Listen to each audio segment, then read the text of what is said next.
as we are starting late, so I would request if everyone can spend a little more time today so that the things get covered up. So if I hope everyone has seen did you get the recording for today?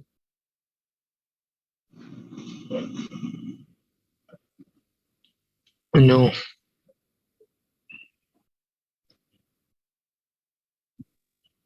Okay, so they are going to upload the recordings, hopefully. So if you remember, is there anybody who was not present yesterday and who has joined today? Anybody? So we were talking about who has Sham, Mr. Fasi. Acha. Sir, you were there from the first class or in the first class? I was in the first class, but last class I wasn't there. Okay, so if you are not there, so only this slide is most important, which will cover everything of our syllabus that we have to study today. So I'm not going to answer. The participants who were there, they can just speak one line about it. One person at a time can speak one. So can Engineer Richard, can you please tell what is scope management? Basic only.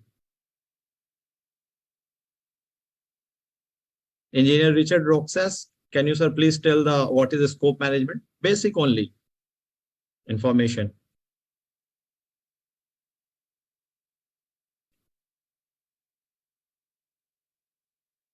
So I think I'm not audible to him. So I'll just repeat. So in the project management knowledge areas, so there are 10 specific skills that we have to understand, 10 knowledge areas. And what are those 10 knowledge areas? Scope management, schedule management, cost management, quality management, resource management, communication management, risk management, procurement management, stakeholder management, integration management. So what is scope management? Scope management is like example, what are the work that needs to be done? What are the work that needs not to be done? So that is called scope management. For example, our company is a company that makes machine for the food factories. So when we are supplying machines, we tell them that, see, in our scope, we will be supplying the machine to you. We'll be manufacturing and supplying the machine as per the scope of work, whatever work you are looking for. So we will manufacture according to the requirement, but we will not do any civil work. We will not do any plumbing work, electrical work in your factory. So we clearly define that this is not there. If we have to do that, we have to involve a third party and then the prices would change. So we are telling that our responsibility is to make sure that we supply the machine to you as per what you are looking for, as per your standards, but we will not do what? We will not do, example, like civil work or anything. Or normal thing, if you get a painting work in your home, you say that my scope is that we will get the building or the flat painted, but the scope doesn't cover like cleaning your floor, washing your floor, or removing the garbage, removing the furniture that is there. That all thing you have to do.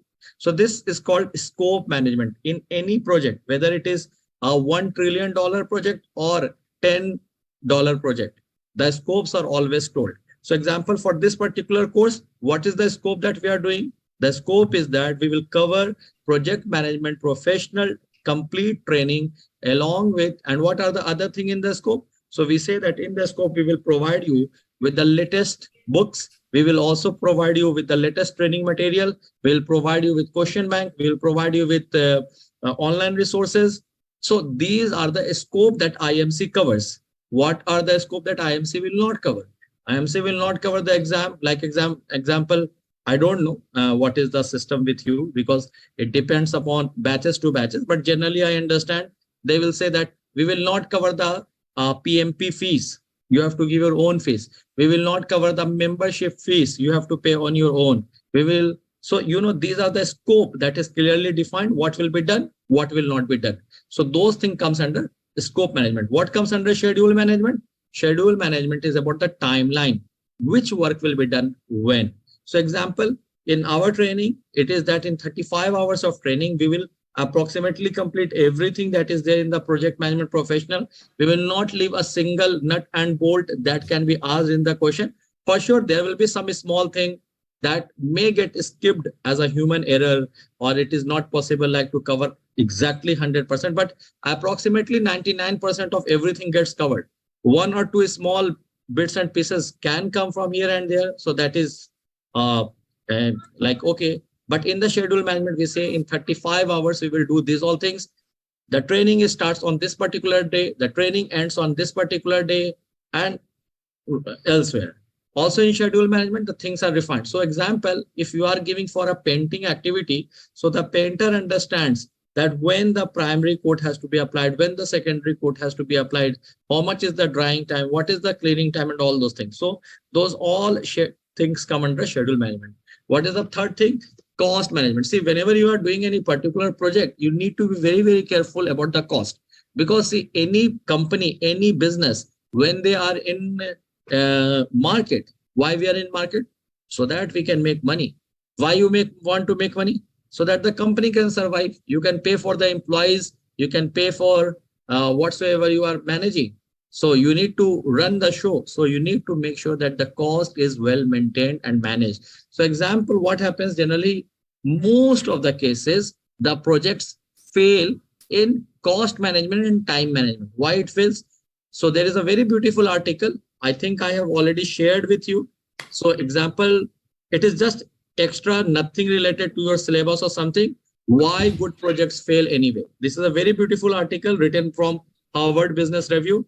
So, yesterday I explained you that there are hundreds of courses, extremely great courses that you can do online for free. And I shared the website edx.org. So you can read there, as well as you can, if you subscribe to like any article or forum, you can get these type of articles for free also. So Harvard Business Review tells why good projects fail. So they have made a case study that what happens, that why the good project fail, irrespective of how good you are managing it. So example, one of the latest project, if you remember the latest project that was a big fanfare, was the launch of Elon Musk the spacecraft that he was sending to the space. It was the tallest, biggest rocket that was going into the space, carrying so many satellites and so many things. But what happened? Just after a few seconds, it blasted. Correct? It blasted. So what has gone wrong? Why, even though it was a great project, but this project has got failed. Now, why it has failed? That needs investigation. That needs further investigation and everything. Something maybe in quality, something maybe they have the risk management there could have been one of the factor, because the rocket was extremely heavy. I know they are using the best brains of the world, best software, best technology, but at the end, we all are human beings. We may have skipped one small pin, and that small pin has caused the major accident to happen and blasting billions of dollars in that project. So in any project, we want to manage the cost, because what happens, generally projects get overrun. Overrun means what? So example, the project cost was $100,000. Now it is costing $110,000, $120,000. So the project will be called as overrun. It has overrun the allocated cost. Also, it can happen with the time. So the timeline was 3 months. Now it became 3.5 months. So this project has overrun. So this is cost management. We need to be very, very careful that whatever goods or resources you are buying, please remember, whatever goods or resources can also be manpower. Example, you are hiring somebody for a particular project. So what it is saying, you have to make sure that you bring the right resources at the right time and at the right price. This is very, very important. If you see some of the major corruptions that happen around the world, is that something you can find in $100 and the same thing is coming in $10,000. So that is how they exaggerate the price to make more money. So it is a failure of the project. So what is the actual correct project? So the project is considered successful when you are able to make sure that, according to cost management, that the right material or right resources you get at the right time, at the right price. Why at the right time? This line is important. So example, there is a requirement of a forklift on 15th of June, and you have brought the forklift from 10th of June. You thought that, okay, there will be holidays and days, so why to take tension? Let it come on 10th of June. It's a good idea. But what will happen if you are bringing a forklift from 10th of June and the actual work required is 15th June? So 5 days money will get wasted. So if this 5 days money gets wasted, so that is why you have to be very, very careful with the cost management. Now comes quality management. You make sure that whatever quality has been promised, it is achieved. So example, I'm saying we do factories of food. We make machines and factories for food companies. Now what will happen? Example, we have promised in a food factory that the stainless steel that we are going to use is SS304 grade or SS316 grade. And instead of that, to save the money, my company, let us say, provided galvanized steel. So galvanized steel is cheaper than stainless steel 304 or 316 grade, which is the food grade stainless steel. Now what will happen? From my company point of view, we will save around 20 to 30% of money on the raw material or the items we are supplying. But from the buying company point of view, they have paid for a stainless steel 316 or 304 grade. And if we are giving a bad quality or an inferior quality, we are playing with the quality. So our buying company needs to be very, very careful that whatever the suppliers are supplying, they give the right quality of material. I gave yesterday an example that when I was doing a very, very big project in Saudi Arabia for a very big company, Al Raji Group, they're one of the largest group in Saudi Arabia and in the Middle East. So the project cost was around 120 million US dollar. And what happened? That the project was awarded to a Chinese company, and that Chinese company was good company. It's not that they are doing inferior quality of project or something. They are doing very good quality of projects in their field. But what has happened? In our agreement, it was written they will supply SEW brand motor of Germany or Europe. And instead of that, they provided another motor, which we don't know. They say that it is the best Chinese motor. So I'm not saying that the quality may be bad. The quality may be very, very good. In fact, better than what we have promised, SEW. But the problem is that in our scope of work, we said that we want SEW Germany or Europe motor. And instead of that, we got a different brand. So it is also something that has gone against the quality prospect. So we need to make sure that the quality is properly managed. Resource management. Resource is what? Resource can be manpower, material, machine. These all are resources. So you have to make sure that your resources are carefully managed. Why? To save money, to make the optimum use of money. Example, there are 4 projects going on in the company, or one project finishes, second project starts, project finishes, third project starts. So now in this case, what will happen? Now different projects are happening so the company will make sure that the resources between the 4 projects getting is getting done is that the resources are judiciously used and utilized and given to different people. So example, what will happen? Example, there is one crane in the company. So they will make sure that only one crane goes in all the 4 project sites and not that everybody goes for their own crane. So that the resources are well shared between the group. Also, example, one of the task finish in one of the project. So the people and other thing can be shifted to another place. So that is another thing that we need to be very, very careful that the resources, when we say resources, it can be material, it can be manpower, it can be machine, it can be equipment, it can be money that is well balanced between is judiciously used, is carefully used. Now comes communication management. What is communication management? See, example, communication management is what? I am doing a particular project. This project report should go to which all people? So it should go to project manager. It should go to the committee that is monitoring the project. That is also called as project steering committee. But every day when you are sending the report, daily report, it will go to the project manager or project steering committee.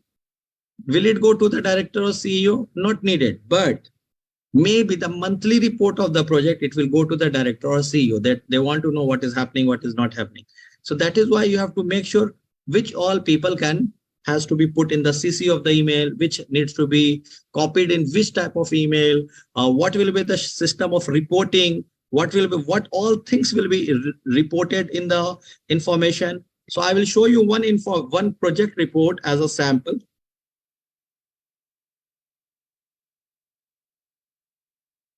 So if you see, they have shared one. I think this is the passcode. So you can download it from here. The video of yesterday, if while you are using your laptop, if you can use, that would be great. So you can just save it and keep a copy. I just wanted to show you in project. So these are the reports of why good project fail anyway. These are just good as optional for case studies. I have given 2 more case studies, which is very, very I like it a lot. So I have given it. So it is about SEMCO leadership and cultural transformation. How a company like SEMCO, if you may not be familiar, because it's not like very much famous company, but it was a very, very tiny company, very, very small company based in Brazil. Now listen, it's a very beautiful case study that you will read. There are 2 points.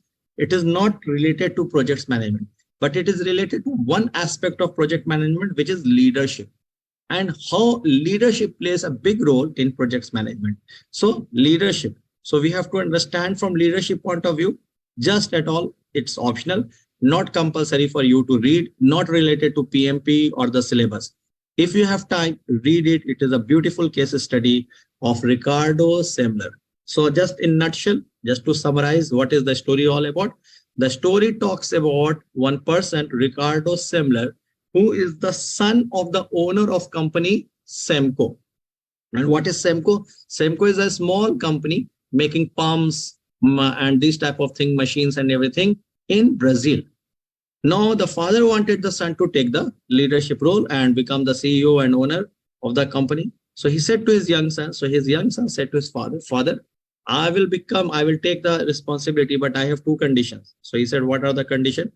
First is that when I will join, you have to take retirement. You don't have to say a single word. You don't have to interfere for 1 year. Father said, okay. And second thing, you go with outside Brazil, you go for vacation, you go with mother anywhere, but don't stay for first few months when I am taking the handover from you. So he said, okay. He trusted his son. When Ricardo Semler went into the company, he knew that there were people who were working from his father time, 20 years, 30 years, 40 years. They didn't allow him to make any changes. Whatever the company was running from before, that was only getting it run. So Ricardo Semler thought that in this way, I will not be able to make the company grow. And he had different thoughts. So what did he do? On Friday evening, around 4:35 p.m., whatever is the office close time, I don't remember the number. So example, 6:30 p.m., the office closes. So 5:30 p.m., he sends a circular or a notice. Circular is commonly word used in the Middle East. In other parts of the world, they use the word notice. So he sent a notice and he said, from immediate effect, these people are terminated from the company, and I thank them for their continuous support and effort, and all their benefits, everything would be given before you reach your home before Monday. So Friday, 5:30 p.m., he is sending this email. And which all people he terminated? All the management he terminated. Approximately everyone in the management he removed. Now, why he selected 5:30 p.m.? So he knew that people would be having angry thoughts, abuse, he is useless, he is this, he is that. So he said, let the commotion settle, let the argument settle. So he said, let these all things happen. And then on Monday morning, he called all employees meet. So this is what he said in the company of Ricardo Semler. So what was the system? That this is the parking for the CEO. If you go in many countries in India or even in many other countries, like in the Middle East also, there it is written, this parking reserved for director, this parking reserved for CEO, this is parking reserved for finance manager, this parking for maintenance manager, this parking for engineering manager. So what he said, first thing he said is that remove all these boards. And he said, all the employees, even if you are a janitor is those who clean the buildings. If you are a janitor or the CEO, everyone can park anywhere they want. whoever comes first will park anywhere, and nothing will be reserved for CEO or owner or director. So whoever comes first, they park. Other people have to search and park in the ground or nearby area whatsoever. So people said, wow, he thinks about equality.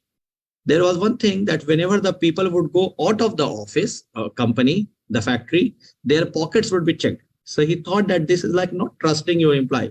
You have to create a bond of trust between yourself and between the employees. So what did he do? So he said that from now onward, we will not allow anybody's pocket to be checked. You check your pocket yourself. There would be a big box kept there. You find anything is there by mistake in your pocket, just keep it there, and nobody is going to ask or check your pocket. People said, wow, this is great. The third thing he asked, let's see, I am buying hundreds of components at a higher price. I am going to pay you the same price. Okay. So 5-6 people, after your duty finish, make a small team, start your own company, making a small thing. Give me the opportunity. I will buy it from you. It was like creating a second employment for them and for their family members and for their group. And he said like also, so, he started a lot of small steps, and drastically what happened, this company, which is a Stockport, Semco company, the writer is Stockport. The company Semco, from a small company in a small town in Brazil, it became one of the biggest multinational company in Brazil. The person Ricardo Semler, he became one of the most influential motivational speaker in the world. If you want, you can just go on YouTube and you can watch his videos, motivational videos.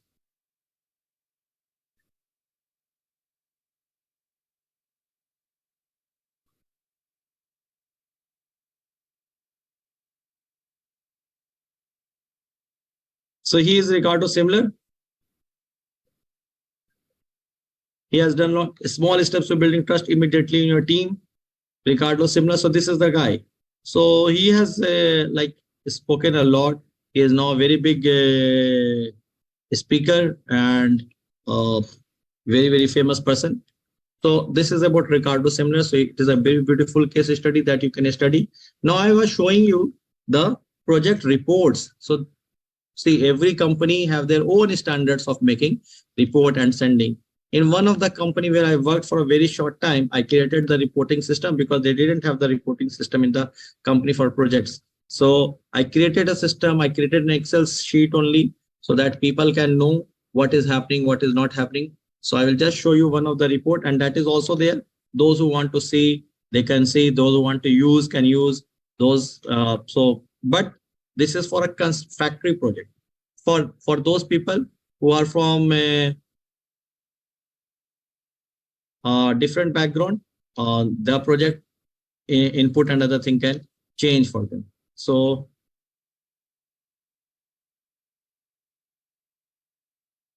in the project communication management, we say what all things we need to communicate, what all things will be there. So what is there? So this is a company and they were making a feed mill. And what is a feed mill? They make food for the birds. That is called feed. So that contract number, project duration, 270 days, date, details, achieved percentage in total, actual completion. So then project name, feed mill, weather condition, cool, warm, rainy, site condition, dusty, clear, fog, day, Sunday, which was the day. So total project completion. So this is some landscaping, testing, commissioning, silos, thesis scope. So based upon this, all the information is there, and this window can show you in percentage how the things are going. So it can also show actual percentage completed and everything. So you can see the project. Then it shows who are the persons on site. Project manager 1, supervisor 1, how many staffs are there. So from Famson, who is the contractor, the Chinese company called Famson or Moyan, 15 people, Golden Chicken 7, local contractor 9, total 31 staff. Then work accomplished as per the project schedule, identify the percentage. So steel structure 95%, assigned date of completion 15 December, expected date of completion 15 December. So that means this is going as per perfect timing. Walls and roofing panel. So you can see whose work is there, if the work is going right, if the work is getting delayed. So all the things are written. And now if it is getting delayed, why it is getting delayed? Civil warehouse, vitamin room inside the raw material was 0%, waiting for quotation approval. So you know that who is the right person to be contacted and to be like the responsibility goes. Water tank, another thing you can see, first priority, second priority, waiting for quotation approval. Tomorrow if I will deliver the wave bridge, second priority, as per the FAMSing, testing and commissioning, materials delivered and equipment available on site. What are the major equipment? So 50-ton plus 25-ton cranes are there, forklift are there. Spelling is wrong, but flat trucks. A group of 2 workers will be assigned when they are free for housekeeping, assigned Mr. Ram. Workmanship quality and a site actual handover date 9/6/2018, assigned date, completion date 15 January, but expected is 1 March. So this project will be delayed by around 1.5 months. And what are the other thing? And then after this report, what generally the company would do, the people, I said to them that take photos. So those who are not going to the site, when they read the report, they see the photos, they can understand what is happening and how other things are happening, what is the condition of anything that you are writing. So people can understand, okay, what all activities are going, what all work is getting done, and so on. So this is just a formation.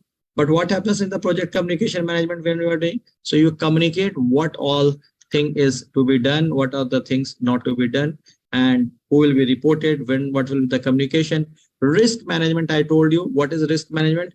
What type of risk can come? Financial risk, fire risk, safety risk, security risk. There are so many different type of risk, accident risk. So you have to, as a project manager, you have to make sure that you take care of the thing about the so that is called risk management. Then comes procurement management. Procurement management is what? You are purchasing the right material at the right time, at the right price. And so procurement is what? Procurement is nothing but purchasing. So then comes the stakeholder management. What is stakeholder management? So stakeholder management is like how you are going to so in stakeholder management, what you do? In stakeholder management, you make sure that the stakeholder, like the CEO, director, contractors, they are able to be managed by you. See, example, if the CEO is above you or director is above your position, how can you manage him? You cannot manage him. But if you work in a smart way, you can manage them. So example, if I want something to be managed, so example, what has happened in my case? So example, we are sending some time to the buying company that we need this answer for doing this project, and they're not responding. They are a stakeholder, but I want to manage them. So what I will do? So I will send them an email. Dear sir, with due regards, I think that you may have gone through the drawings that we submitted on 1st of April 2023. And since it is 23rd of April 2023, and we have to start the work, so we assume that everything is right and you accept whatever we have shown in the drawing. In case if there is anything that you want to bring the changes, you can let us know before 25th of April 2023. Otherwise, we will consider that you have given your approval and we will be not held liable for the design or drawing or the equipment that we are making. We thank you in advance for your great support. Thanks. Now what happened? I'm not saying that please approve or this, otherwise I'm saying in a good positive way. So this is like managing your stakeholder. If I think about my company, so example, there is some work that I have given to the company and I want my boss to pay attention. So what I can do, I cannot ask the boss that boss come here, boss come there. So I will let the boss know. I'll send him an email with the details. Dear sir, we are doing a particular contract with a particular company. They told us that they will be paying us in 30 days. Now 30 days have passed. They have just paid us 5%, whereas in the contract it was they will pay around 30% at the time of advance. It would be great if you can please talk to them. So you know what you are trying to do. You are requesting him, but at the same time, you are trying to manage the stakeholder. Or if there is a project site, you want your boss to come, take decisions and everything, because some decisions are beyond your scope or responsibility. So you call the stakeholder, you make sure that you send an email and you say, Dear sir, your presence is very much requested so we can make you acquainted or informed with the project side and also to discuss about these topics. So indirectly you are asking him to come at the site. So these all things, scope management, schedule management, cost management, this all work can be assigned to anyone else. But integration management is something which cannot be assigned or shared to anybody. It is the work of project manager only. So what is integration management? You do each and everything, or you keep an eye of everything. Like scope management, even somebody may be making the scope, but it has to go through your eyes. It has to undergo your supervision. So that is why integration management is something that is to be taken care by the project manager himself. What are the project management processes? In the project management body or book of knowledge, if you see, there are many 49 processes. And what are the processes? If we see the 10 process that you saw, stock management, cost management, these all things. So they are further divided into 49. We don't have to worry about these all things because these are theoretical things. If you will read it one time, two times, you will already understand. What it is talking is that a systematic series of activities which causes an end result where one output can be an input for anything else. So example, when some activity, so example, you have given for testing of the soil. The soil testing report came and that is the output, but that output becomes an input for further action. So this is why project management knowledge is very, very important, and it applies globally across any industry. How we are going to study? We are going to study that what is the input. Input means what all information you need to have, what are the tools and techniques that you need to follow, and what are the outputs. So when we will do one or two, it will become very clear. And the total process group in the whole project management are 5, which we classified as initiation, planning, execution, monitoring and control, and finally the closing. So these meanings I explained. Now when we come to this topic, so I think Mr. Robin was asking yesterday that how to understand that if it is an input phase or it should come in which phase, initiation phase, planning phase, execution phase. So these 2 pages, please take a printout of these 2 pages and keep it on your board or wherever you can see. And it becomes, once you understand this, it is very, very easy and you don't need to memorize it. From simple logic also you can solve questions of this. So what it talks, let me go first with project scope management. So when is the project scope management done? So what all things, example, you want your flat to be painted. When you are planning, what is the plan scope management, how you will collect the information, how you will collect if the data is correct or not, how will you, so these all things come under planning phase, project scope management. Will the scope management come at the execution? No. Scope management will come at the time of monitoring and control. So you can check whatever has been promised, are they doing whatever they told in the planning stage, are they doing in the execution stage or not? If not, then they need to be corrected or their money will be cut or anything. So project scope management, it comes in planning phase and monitoring and control. Forget about this schedule management. If example, when is the schedule management will come in which process? As I said, there are 5 processes: initiation, planning, execution, monitoring and control, and finally closing. So when you think this particular thing can come, project schedule management, please tell.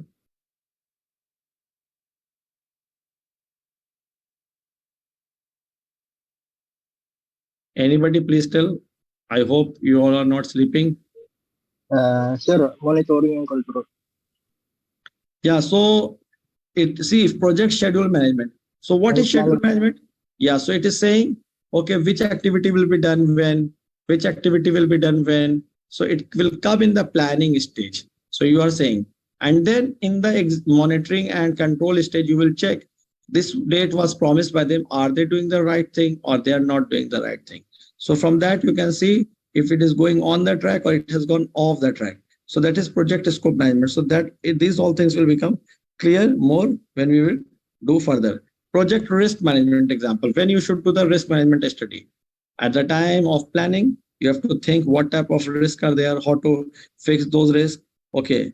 And then when it will come at the time of execution, you have to make sure that everything is followed. So example, and there is a fire risk, and at the project site you have not kept any fire extinguisher. So what will happen? There are chances that fire can come and it can destroy. So you have to do it at the time of also implement risk process responses at the time of execution, and also at the time of monitoring and control. Now these things are there. So if we see initiating process, planning process, execution, monitoring, control, closing processes. So there are 5 processes group, and then there are these 11 important factors like cost management, schedule management, that builds up this all things. As I said, project phase. What is the project phase? So example, you say the project is in design phase. So design phase means everything is in the design phase only. When you say the product or project is in execution phase, so you know that it is getting built up. Now you say the project is under testing and trial. So that means everything is set up. Now they are just testing if everything is going fine. And finally, what will happen? Monitoring and control.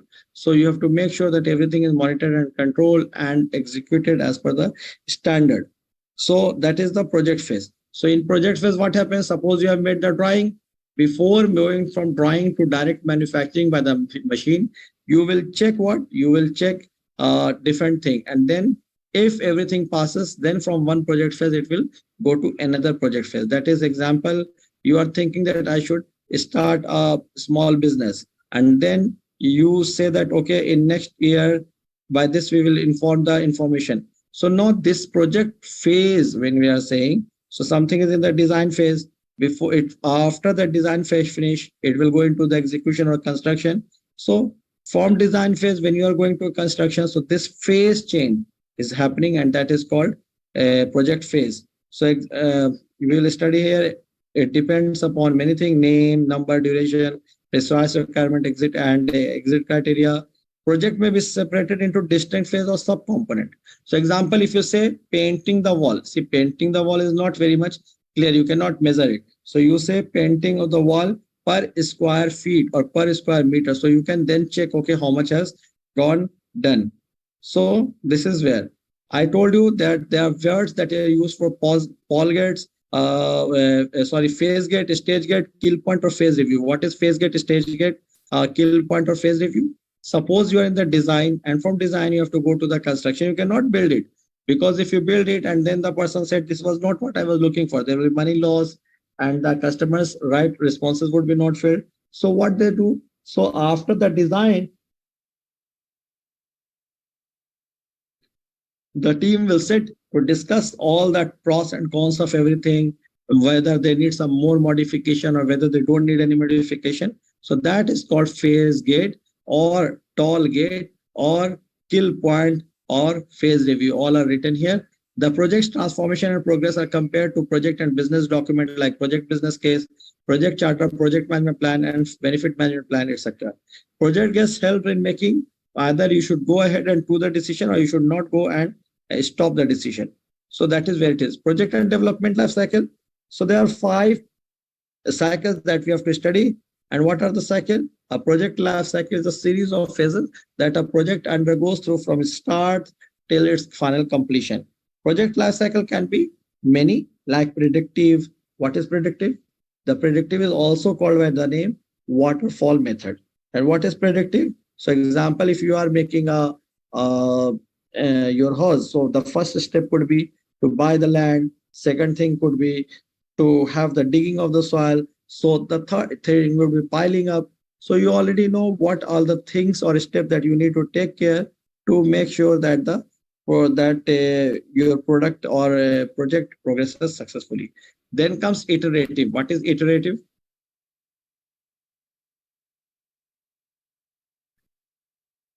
Iterative means repeated. Repeat the last one. Yeah, iterative means repeated. Okay, iterative means repeated. So waterfall or predictive, it is a traditional method that is managed with a deferred plan, with a definite plan. Iterative cycle improves the product or result through successive prototype or proof of concept. So when we will see the photos, then you will understand more. So what is predictive or plan or driven or life cycle? So waterfall or traditional approach, which is what we see in our day-to-day life, when the project needs, requirements, and constraints are understood and plans are developed accordingly, then it is called predictive or plan to do model act. So predictive or plan driven life cycle, waterfall traditional approach, where the project need, requirement, and constraints are understood. You understand, okay, after digging the soil, piling of the foundation will happen. Then the ground floor will be made.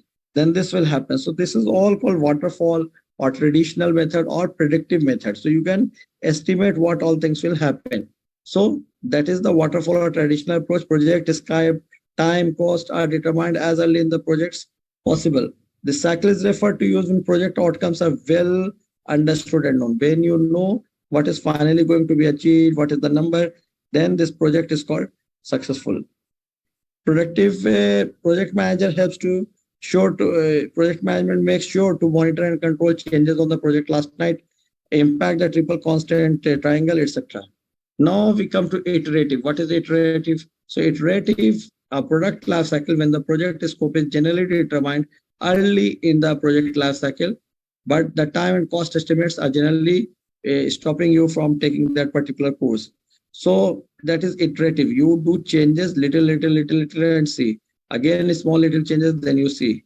So that is the in the prototype when we are seeing those type of things happen. Prototypes are shown to customer and improved until customer is satisfied in their own way. So primary goal is perfection for solution. We want to have perfection for solution. Then come implemental life cycle. So if you see this photo, 1, 2, 3, 4, 5, can you find any difference?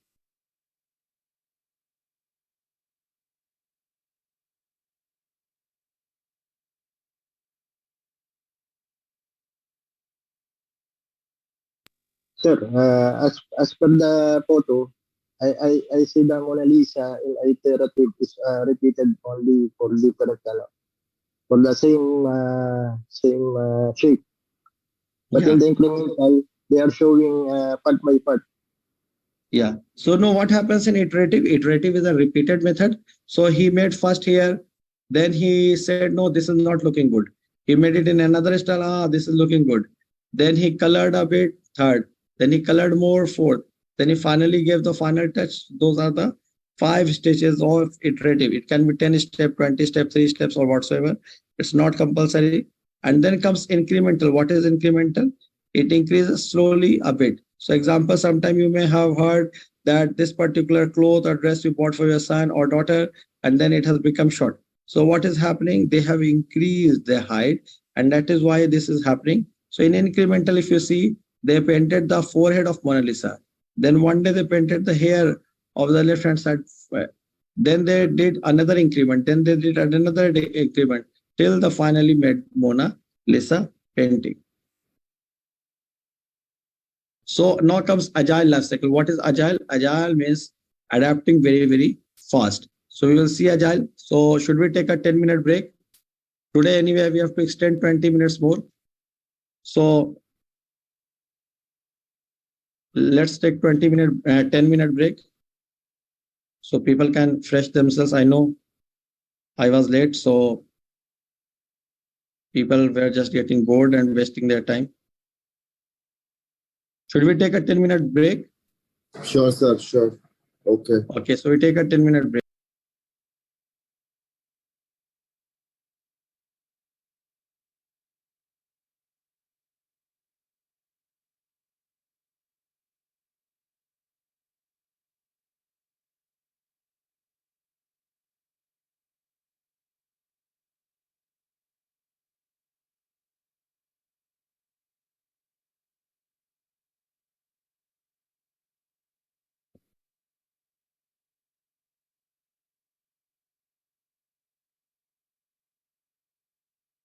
So everybody's back? Yes, sir. Yes. Yeah. So we now come to agile life cycle. If you remember, I explained what is agile life cycle. Agile life cycle is what generally it is happening mostly in the computer sector. When you are making software, you are working on developing a software development project. See, what happened in a software? I will show you one of the internal email that is sent to my company for a project.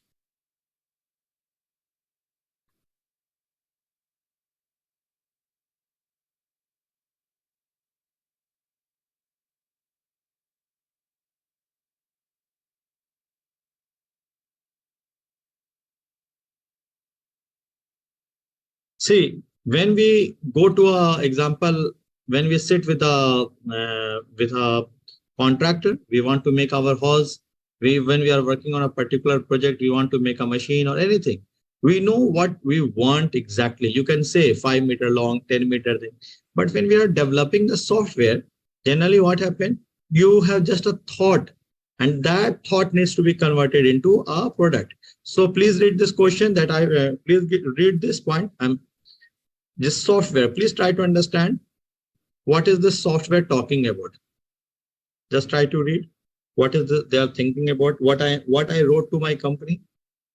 Just read it so I can explain to you.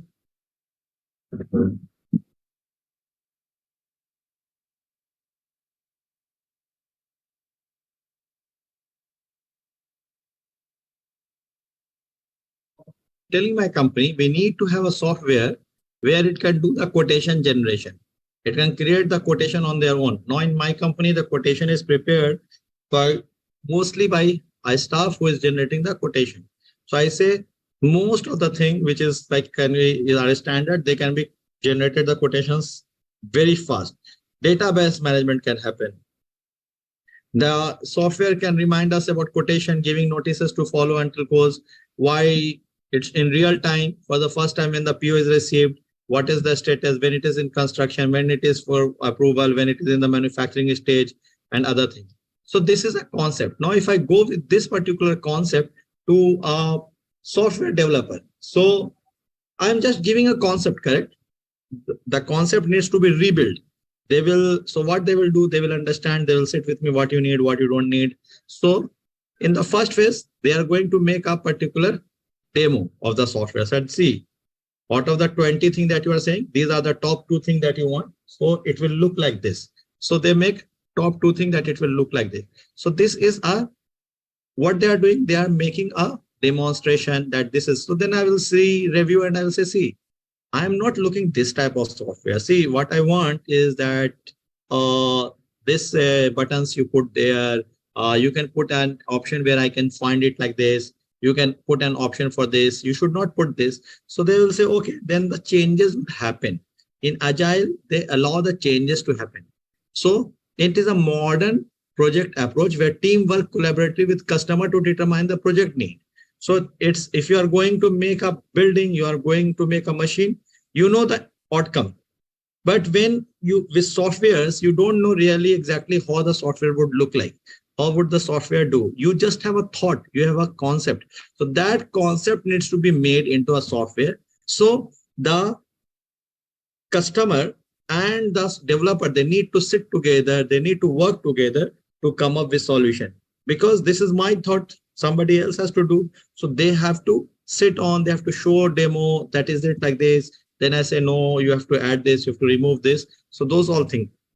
So when we say Agile lifecycle, it is a modern approach where teamwork in collaboration with the customer to determine the project need, the coordination of the customer and the team drives the project forward. An approach which uses both iterative and incremental to implement customer feedback and to deliver frequently. This is similar to iterative and incremental lifecycle, but at a much more faster pace. So the changes are allowed. Whereas in the traditional method, if you see, the changes are not allowed. So example, if I have given a contract or a project for somebody to paint the building, paint my flat. And if example, if I ask him in the same price, same money, please paint also my wooden furniture. Do you think he is going to paint? He will say, no, I will not paint. Then he will say that if you want your furniture to be painted, then we will need additional 3 days. We will need this much of money. We will need this. So it's like a new project. So that is different, but that is why they will not ask, they will not want to change.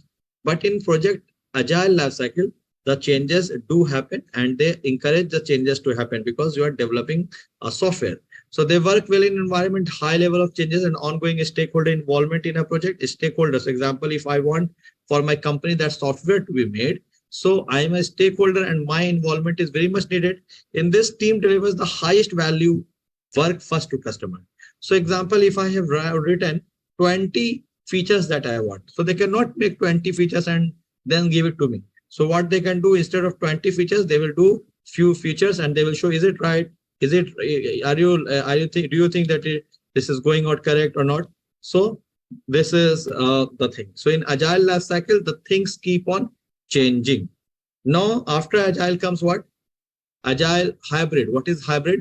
It can be a mix of predictive or something. So hybrid comes, it is a mixture of traditional as well as predictive. So it is a combined approach which combines some elements from both predictive and adaptive approaches for a specific need. Project might switch to approach based on the need. Sometimes it can based on some needs. So example, if you are developing an instrumentation software or a machine which has some specific thing that they can do, so it can be a mixture of both. So as a project manager, you must help the sponsor and the team decide which approach is best match for the business. So this is a approach best suited when you are doing when you will do predictive and plan driven, when it is best suited, when changes are expensive due to scrap and waste. Predictability and coordinated timing is important. You understand the prediction. Example, construction of project or project that has physical assets or have similar projects that have been completed in the past. Agile, changes are relatively easy and waste is not costly. Complex environment where end product is not fully known and user feedback is valuable. So that is agile. Software projects or project based on intellectual property and research. What is intellectual property? IP.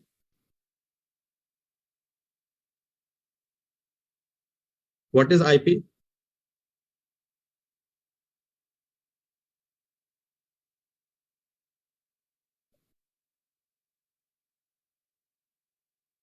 What is IP? Intellectual property.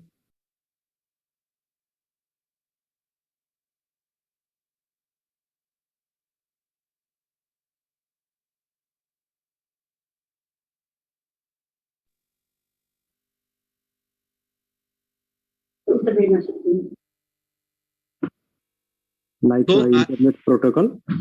Yeah. So no, that IP when we say, so example, intellectual property we are saying. So example, see, if you are making a logo of your company, a logo that becomes an intellectual property, somebody else cannot have. So example, Coca-Cola, it's written in a particular style. Any company cannot copy it. They cannot copy the name. Reebok, it is an intellectual property. It in a particular style, it is written. Nobody can copy it. So that is intellectual property. This or patent. Patent, if you do that, this is my work, my original work, nobody can copy. So that is all comes into agile type of framework you will use. Iterative, dynamic requirement and activities are repeated until they are deemed correct. Projects where learning and correction is expected to eventually get to the ideal solution. Iterative, repeated. Incremental, you do a small thing. So example, project where customer or business is wanting or expecting to see output or partial outputs early and often. Instead of waiting for the final project to be delivered, they want little to see. So that is like incremental. Hybrid, there are some cost to changes. Project with a mix of resource and experience level. So that is becomes hybrid, like you are making machines or something where some software is also used, some automation is used. It can be hybrid. So the comparison, if we do in predictive, what is happening? The main feature is or characteristic is that the requirements are fixed. In predictive, what is fixed? Requirements are fixed. I want to make a horse of this height. I want to make a machine of this thing. I want to develop something of this thing. So the predictive fixed requirement. Activities performed once per project. Only once you will do for the whole project, the thing will finish. Single delivery, you either give it or you don't give it. You give it final handover or you don't give it. So example, if you are making a factory, you cannot say, okay, you can start your factory and slowly we will do this work, that work. You have to either give the project as afterward as a key handover or turnkey or handover, or you don't give the project. So in predictive, single delivery happen. What is the major goal? You have to manage the cost, you have to manage the time. These are the major goals in predictive lifecycle. But the requirements, the features that you are looking are fixed. In adaptive are of three types: iterative, incremental, and agile. In iterative, the requirements are dynamic. Dynamic means it keeps on changing. Activity is repeated until it is correct. Single delivery, goal is correct solution. Incremental, dynamic requirement, activities performed once per increment. Frequent, small delivery you do. Incremental, you give small deliveries or output. The goal is speed, how fast you can give. In agile, dynamic requirement, it combines iterative repetition of activities with incremental deliveries. Goal is customer value. Hybrid, include adaptive and predictive component, shorter iterative time frame, high stakeholder involvement, more in-depth requirement. So example, if you see life cycle type, predictive, how to when to use it. Requirements are clear and changes are expensive. Now you are making a house. All of a sudden somebody says, see, on the ground floor, you made the rooms. I thought that you can make a swimming pool. So is it possible? Yes, it's possible. It's not that it's not impossible. But what will happen? The requirements are very difficult to change. It will be very, very expensive. Who will pay? What will happen? Timeline will change. So that is why in predictive, requirements are clearly expressed and the changes are expensive. So you generally don't want to change. So example, a project where you have done similar thing in the past, you know what will happen. Iterative, requirements are dynamic and you repeat the activities until they are perfect. Like project where correctness is given priority. You keep on repeating till you get the correct thing. Incremental, requirements are dynamic and you want to launch the product as quickly as possible. Project where speed is the topmost priority. Agile, requirements are changing and it is not expensive to make a change. Example, project where you want to use advantage of both iterative and incremental. Hybrid, stakeholder do not want to fully adopt one method. Project where you have mix of resources and so on. So these are the basics difference in predictive, iterative, incremental, agile and hybrid. To make it much easier, so you can see from this one, feasibility phase, design, build, test, deploy, close. The things are well defined. So this is which thing? Number one, that is, it is the predictive or traditional method or waterfall method. So this is first. Now comes analyze, design, prototype, build, test. So what you are doing? You do it till it is not correct. So what you are doing? You are repeating it till you are not correct. So it is the second type. Then comes third, analyze, build, test, deliver, analyze. So you are delivering in short interval of time, incremental. You are increasing. In the fourth one, requirement analysis, design, build, test, requirement analysis. So till you keep on doing. So this is agile till you finally achieve or and hybrid. Now we come to project data. Yeah, Devsu sir, please ask. Sir, I wanted to ask, like you gave example for this thing, right? Agile, like a software is built and then if I need to make any changes, I'll make changes. Like, so can you give any any example for the other two of the similar kind? Can you go back the back slide? Yeah, for iterative and incremental. Can you give some example? See, when we are talking about iterative, so example, if you see dynamic requirements and activities are repeated until they are deemed correct. Project where learning and correction is expected to eventually get to the ideal solution. See, suppose you want to launch a particular project. So if you remember, if you know the case study of Geo mobile network, when they were about to launch, they took, I think, 7 years in making sure that they deploy all the satellites, everything, or the towers, everything, because they didn't want to make mistake. They wanted to give a perfect experience to the customers. So in iterative, what they did, what they have done, the requirements were dynamic. They kept on repeating until they found it is very, very correct. When we are launching, we must make sure that everything is correct. So if you remember the Geo network of telecommunication, when they launched, it was not that if you are calling, you are not able to connect. If you are calling, because their target was not that I will launch first. Their target was that we will launch a product which is better than what is there in the market and everything is in place. So what they did, they put thousands of what they call the stations or for the radars, thousands of towers. They built up already everything. They kept on checking it, if it is fine, if this system is working fine, if in the test phase, if this is going on fine, because they wanted to improve. Once they finally found it is correct, then only they launched it to the market that you can use it, because their target was that we will keep on repeating, testing everything till we know that this product is very much perfect and it can become an instant hit for the market. So now when Reliance Jio Mobile was launched in India, what has happened? That first thing what they said, that they said in India still people were using 3G network and they were using one generation ahead, 4G that time. And they said you can use 4G network. For that you need a particular mobile which has VoLTE system, volt system or above. So you can use it. And then what they said, that you use for 6 months for free. See, every company cannot do that because they are very, very rich company. They have depth of pocket that they can sponsor that much of laws. So they said you can use it for free. And what else they said? You can use internet 2 GB for free and the remaining infinite at 2G data as much you want to use. Then also they said what?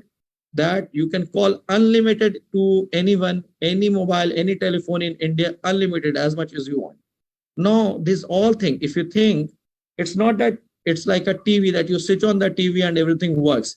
It is a repeated step. Hundreds and thousands of repeated tests are done in the background before they find that this solution is exactly correct to be launched. Example, if you also see this Starlink, if you know, this communication of that Tesla company, Mr. Elon Musk has launched. So with the satellite, you don't need, even if you're in desert, you can talk to somebody.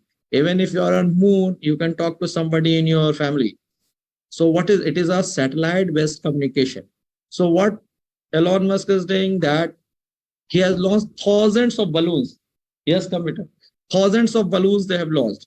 Thousands and thousands of balloons or thousands and thousands of satellites have been launched in the market, in the space, so that all the satellites can be connected. Now, in the beginning, for a few years, they gave to many people as a trial phase. You can keep on trial. So what they are doing, they have not launched to the common market as such in many countries. So what is happening? People who can use, what they are saying, that we will take the feedback from you, we will take the data from you. So we want to improve. So whatever challenges they are facing, those things they will correct. So after it, when they will launch, it will be a launch with a big bang, a big success.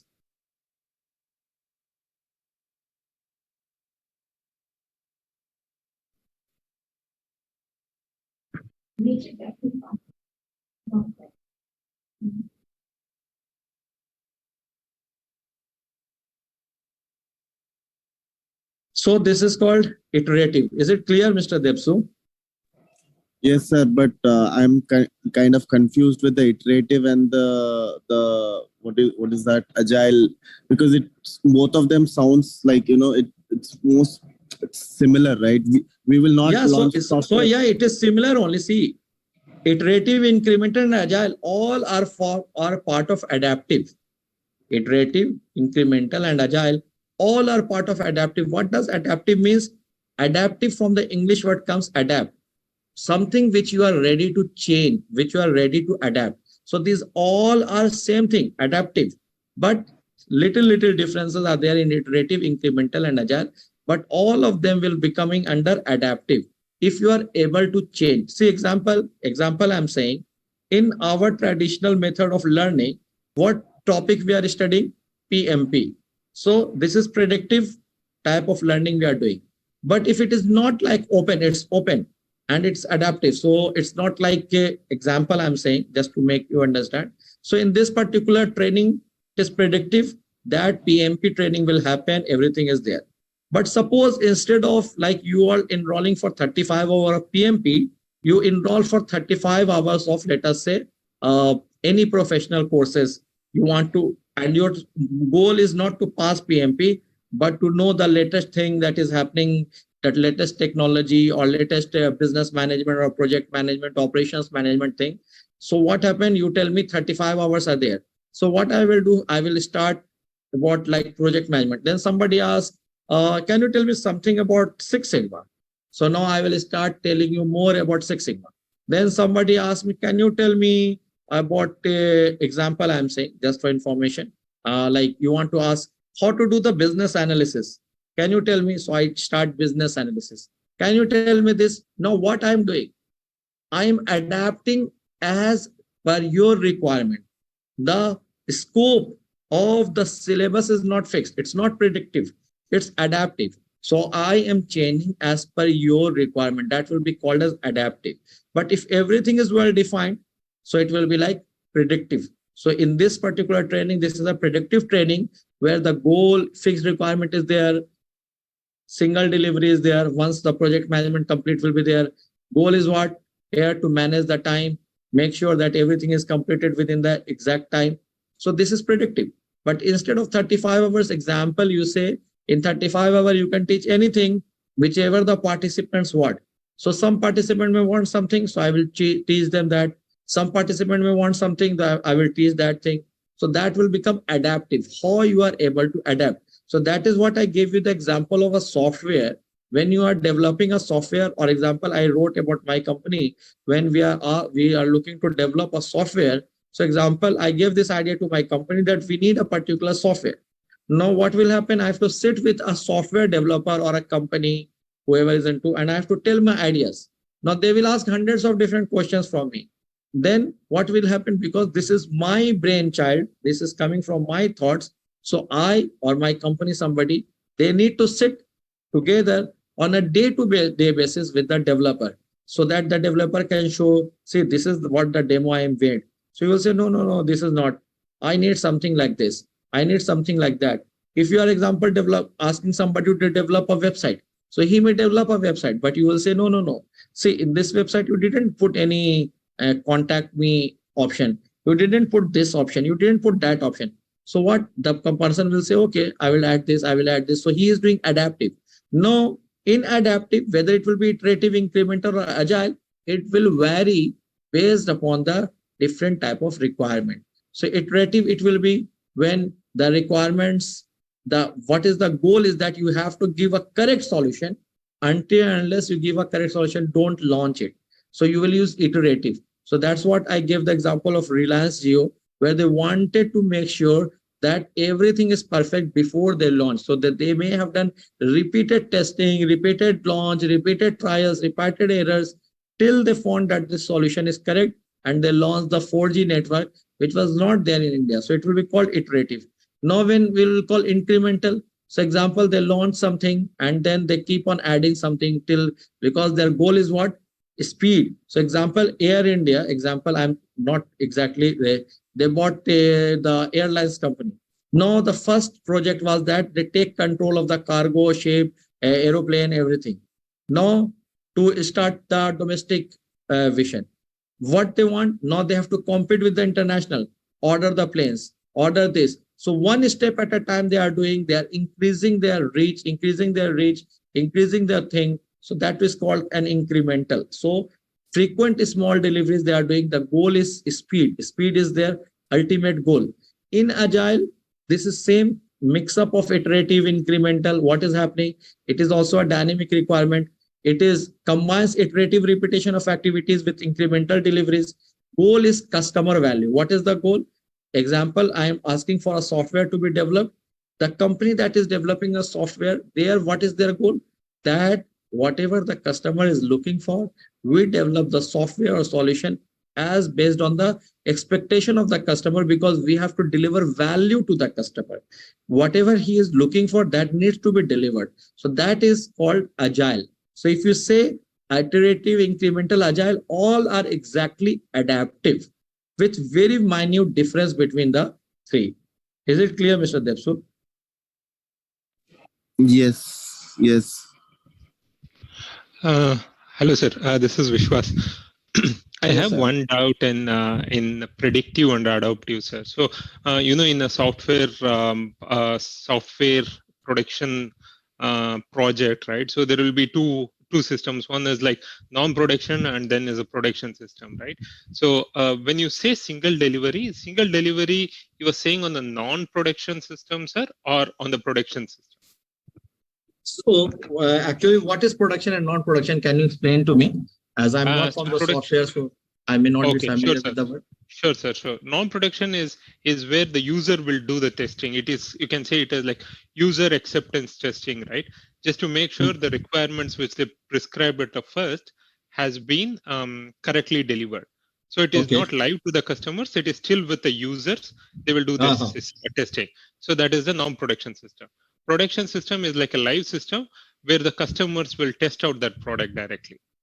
Okay. So yeah. So when you are telling, this is also, this is also like agile, because when you are doing, you will be doing frequent checking, correct? You will keep on repeating the activities. You will do 100 times of cycles of that software will be run to find if there is any bug, there is any error. So that is what you are doing. In fact, you are doing iterative testing, dynamic requirement activities repeated until correct. Single delivery. When we say single delivery, the delivery is the software. Okay. The goal for the internal team will be the correct solution. The correct solution. So example, what I understand, because I have worked in design team, designing projects in the past. So what is our target is that we keep on repeating till the customer is satisfied that this is what they are looking for. So it is like keep on repeating the activities till they say, no, this is not correct, this is correct, this is correct. So the goal is correct solution. So when the software developing committee or the developing team, so that the whole team, if in the software team, they are different role. Somebody is a coding expert, somebody is a testing expert, so who do the testing, so they do bugging, checking the debugging. Then there are also people who are like when we are do in electrical work, or see, I will show you to those who are not from the software industry. So like electrical cables, I will show you from my city, and then you will see how cables are hanging. Wire, I will say, electrical wires hanging. So example, if you see this photo, can you see this photo? Yes, sir. Yep.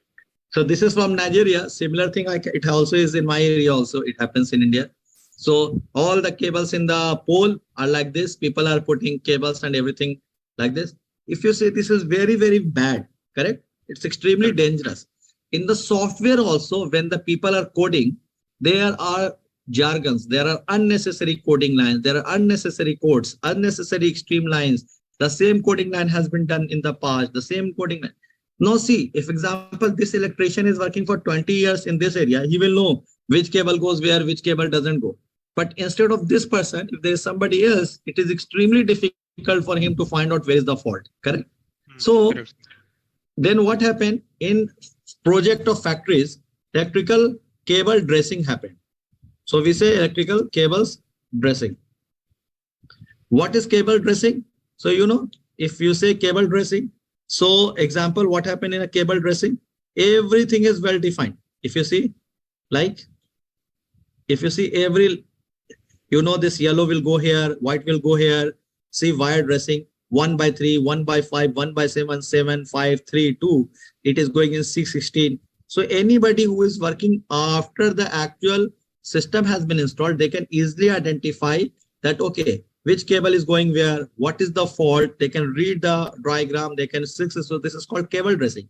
The similar type of thing also happens in software industries, where the coding people, there are team who do go for, I don't know exact name that is there, but they use the word also, I think is like software. They make the standardization of codes, that the codes are standardized, unnecessary jargons, unnecessary repetitions are removed from the coding to make it very nice in a presentable way, very easy to detect errors, very easy to find out where the things are happening wrong. We do that. We called it as refactoring of code, sir. Yes. Refactoring. Yes. That word also comes in the project management, refactoring.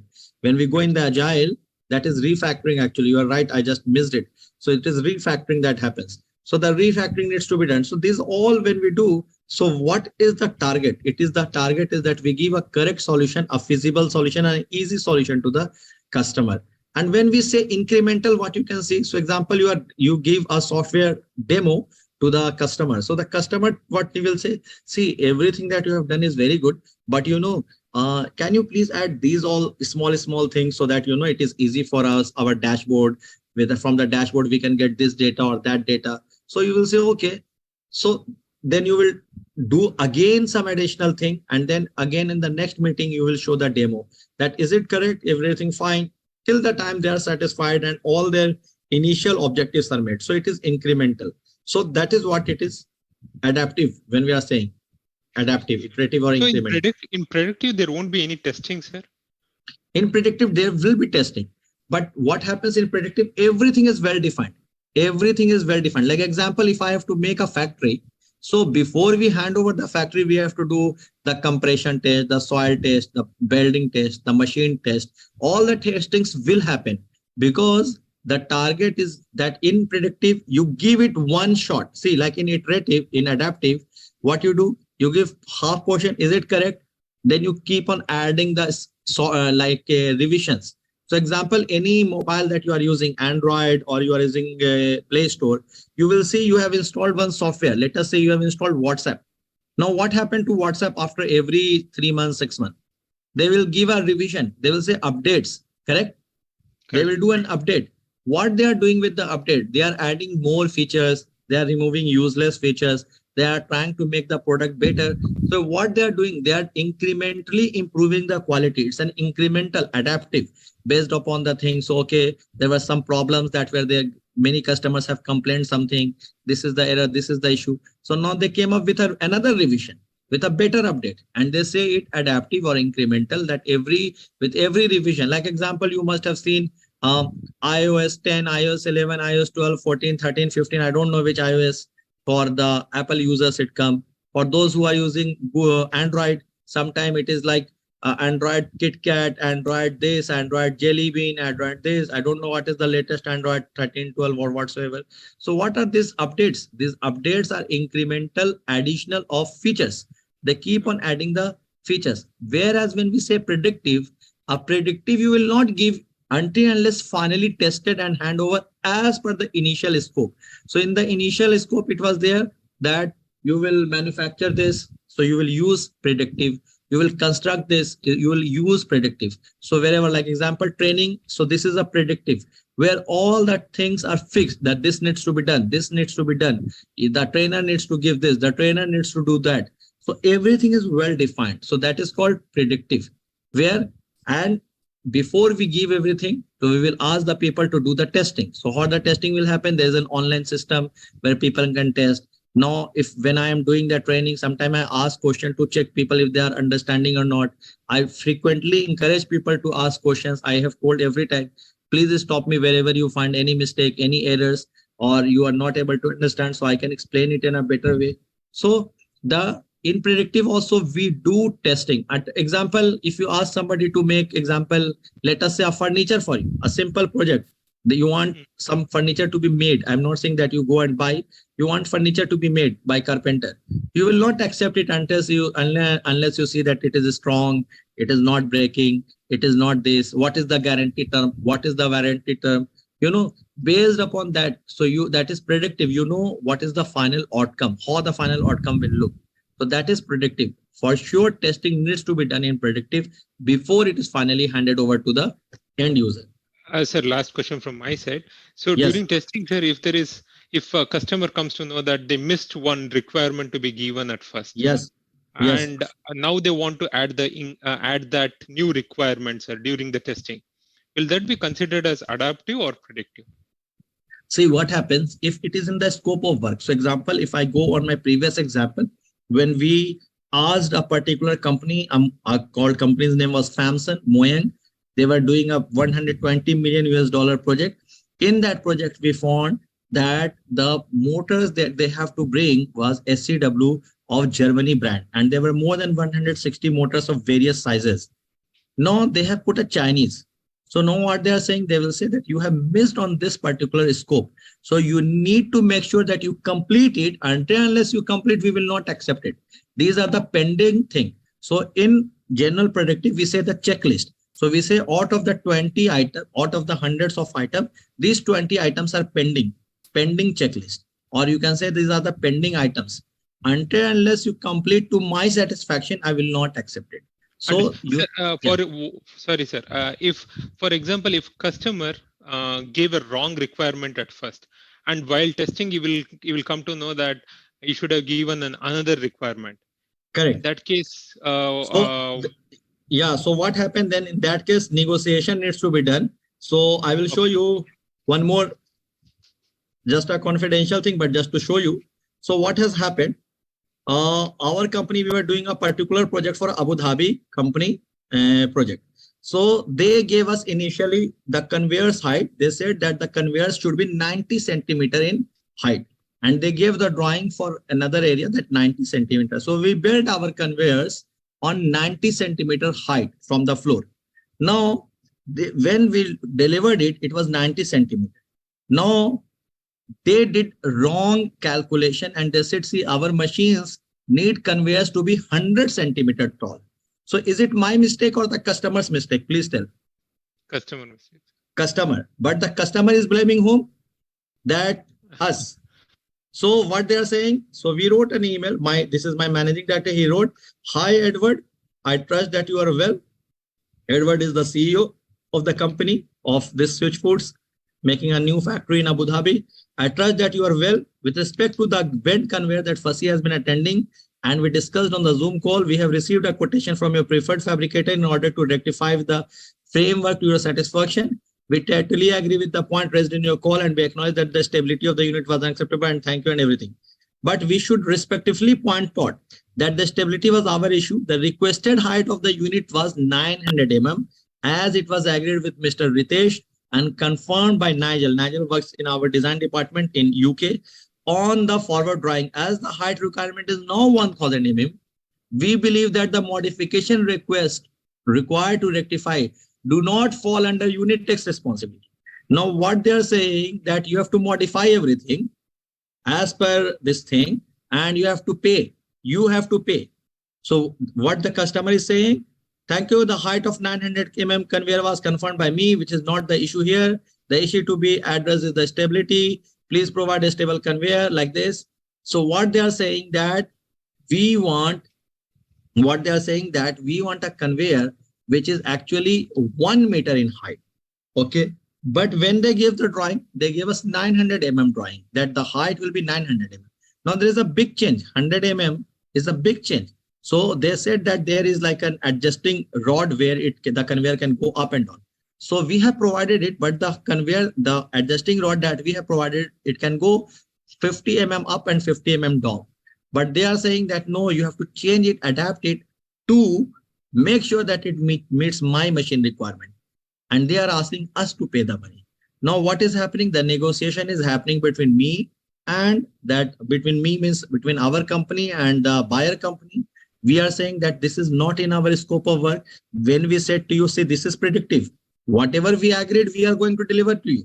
Whatever we have not agreed, we are not responsible. Now, if you want us to make it 1 meter, you have to pay additional money. We will not do it for free. So if any new requirement, any new changes come, we will say that we need to be paid separately. See what happens in real practical solution. Sometime when this type of thing happen, not with a British company where these people are, not to say bad words or good words for anybody, but these people are, they stick very much to the words.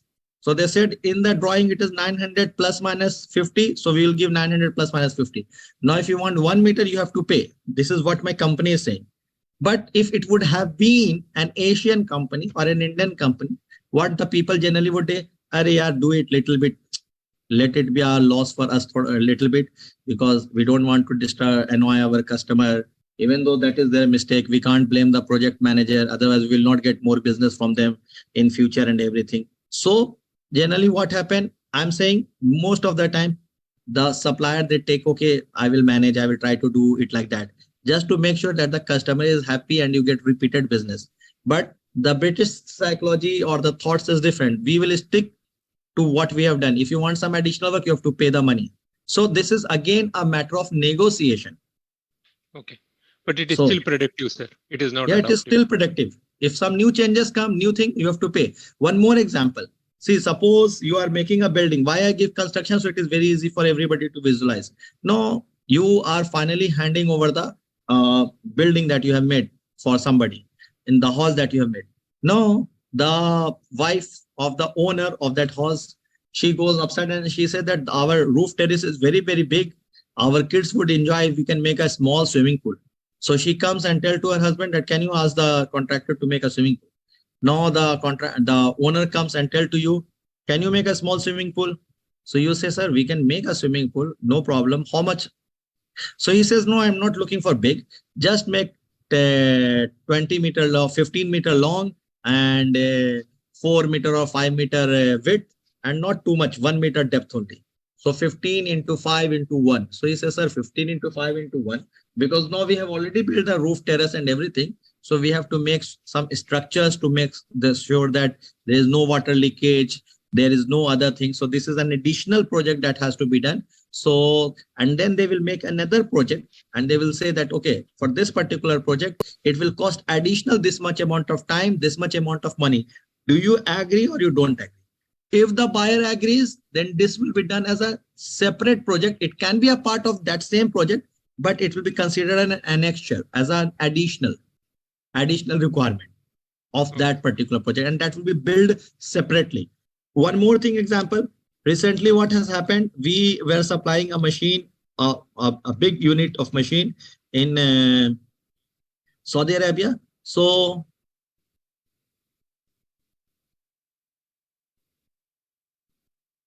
that company, it's a big company also, Zamil Foods in Saudi Arabia. So what they are saying, that we want you to also install and commission.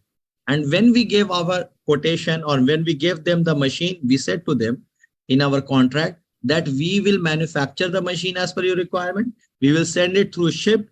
Now, custom clearance is your responsibility. You have to get it cleared from custom in Saudi Arabia yourself. You are from the seaport to your factory, you have to bring yourself, and you have to install and commission everything you have to do yourself. But now they are saying that we believe that when you supply a machine, you should install it and commission it for us. So what my company is saying, that for doing this particular thing for 7 days, including travel, the price of installation and commissioning assistance would be 7250 British pounds, which includes labor charges, travel, hotel, and subsistence.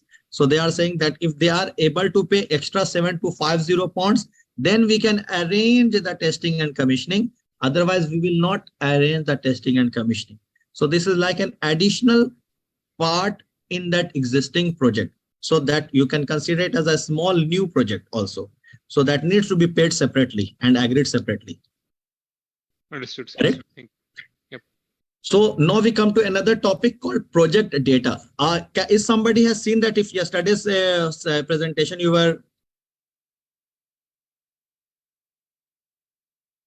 So did you see that on the IMC WhatsApp, they shared a link and the password? If you were able to download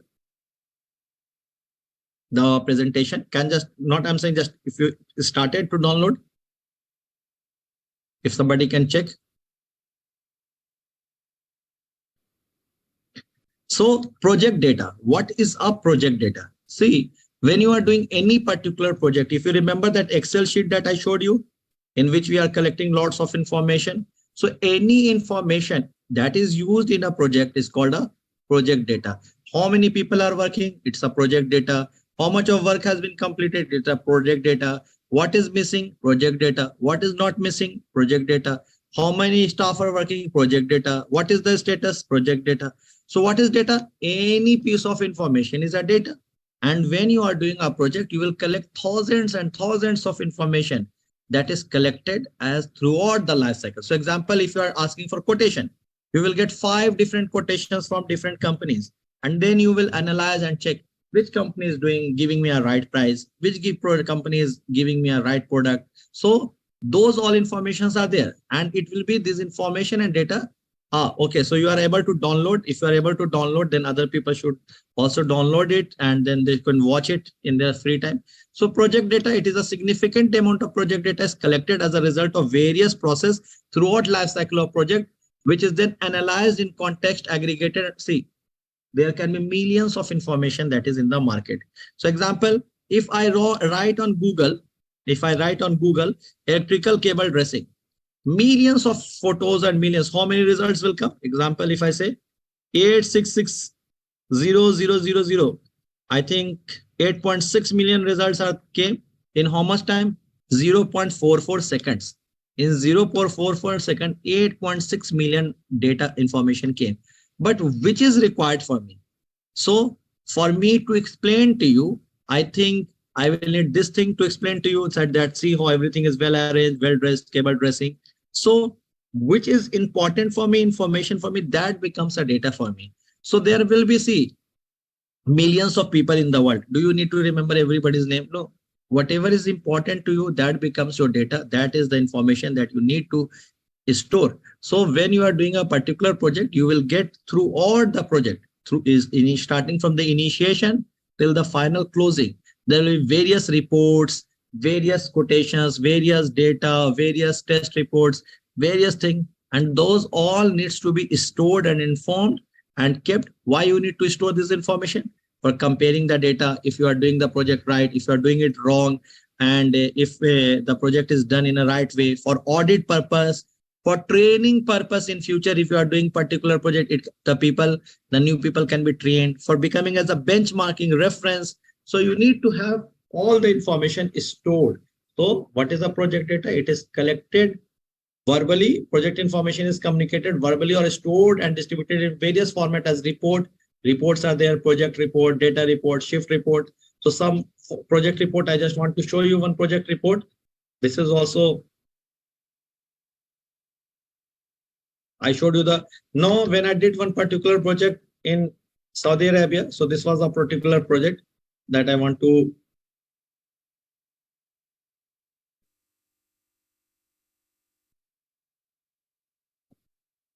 So this was the project. I said 120 million US dollar project. It was Yanbo Silos project, completion project in 2014. So 9 years back. So that time I was the project manager for this Yanbo Silos project for Al Wataniya Poultry, which is a very big company. Under the guidance of this, acknowledgement and thanks, I wrote who all needs to be thanked. All the big bosses, small people, everybody I thanked. Then I wrote some dialogues. Teamwork is the ability to work. And then who are the people from beginning till end and everything. I wrote here that these people were the main people from our company side who were working, 36 people. So this is a small team. And this is me 9 years back, still looking a bit young with hair. And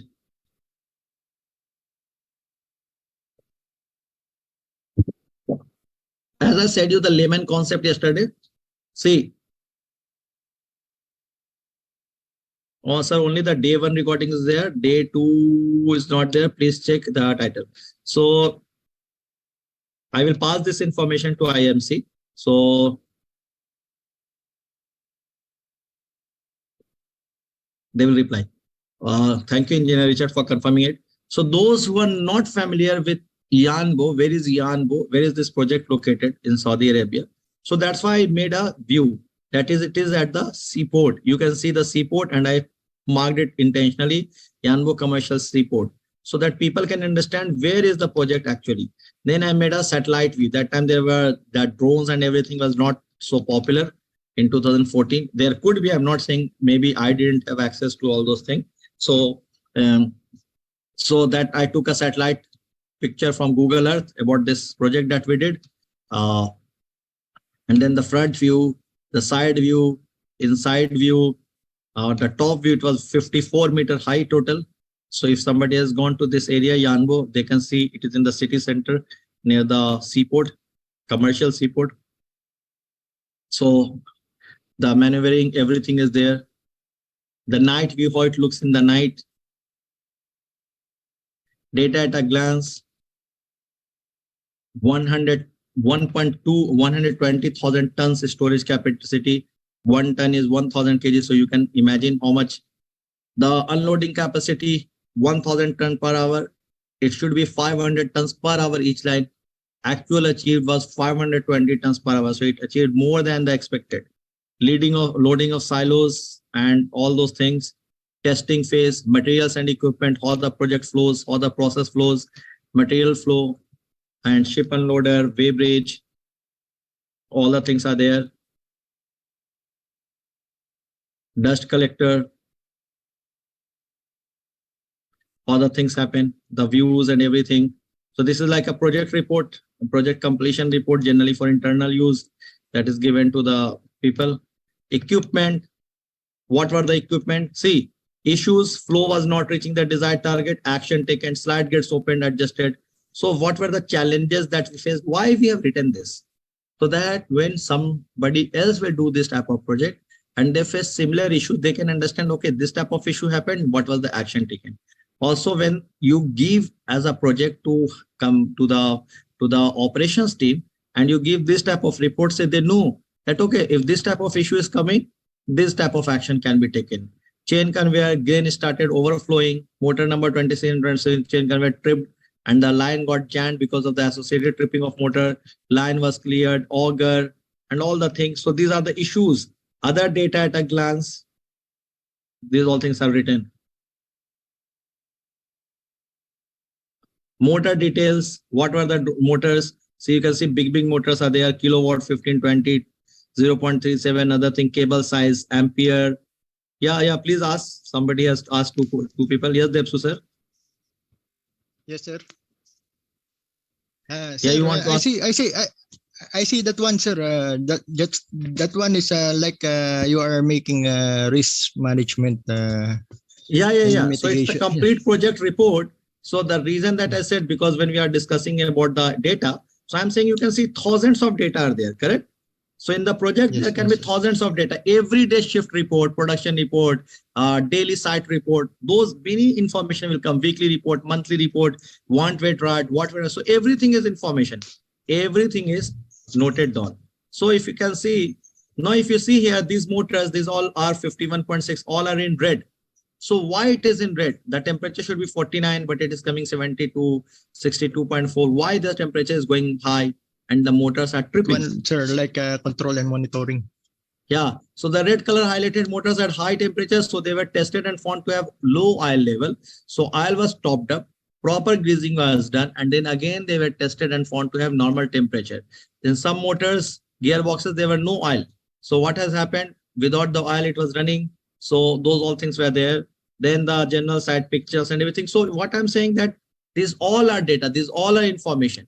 So these all informations become a part of your project. So something everyday report. So this is the SCADA system, how the system works, the control panel. If you see the cable dressing, here also you can see the cables are looking neat and clean, well dressed. So then there is finally the celebration. So if somebody is familiar with Middle East region, they must be knowing this family, Al Raji. They are the richest non-royal in the whole Middle East. Al Raji, they own the largest bank, Islamic bank in the world, Al Raji Bank. They have 17, 18 different companies, which are huge. And he was my boss, Engineer Ahmad Ali Al Gharavi, a Saudi person, very, very nice and intelligent man. So he was the VP. Unfortunately, I am not in the photo because I am taking the photo.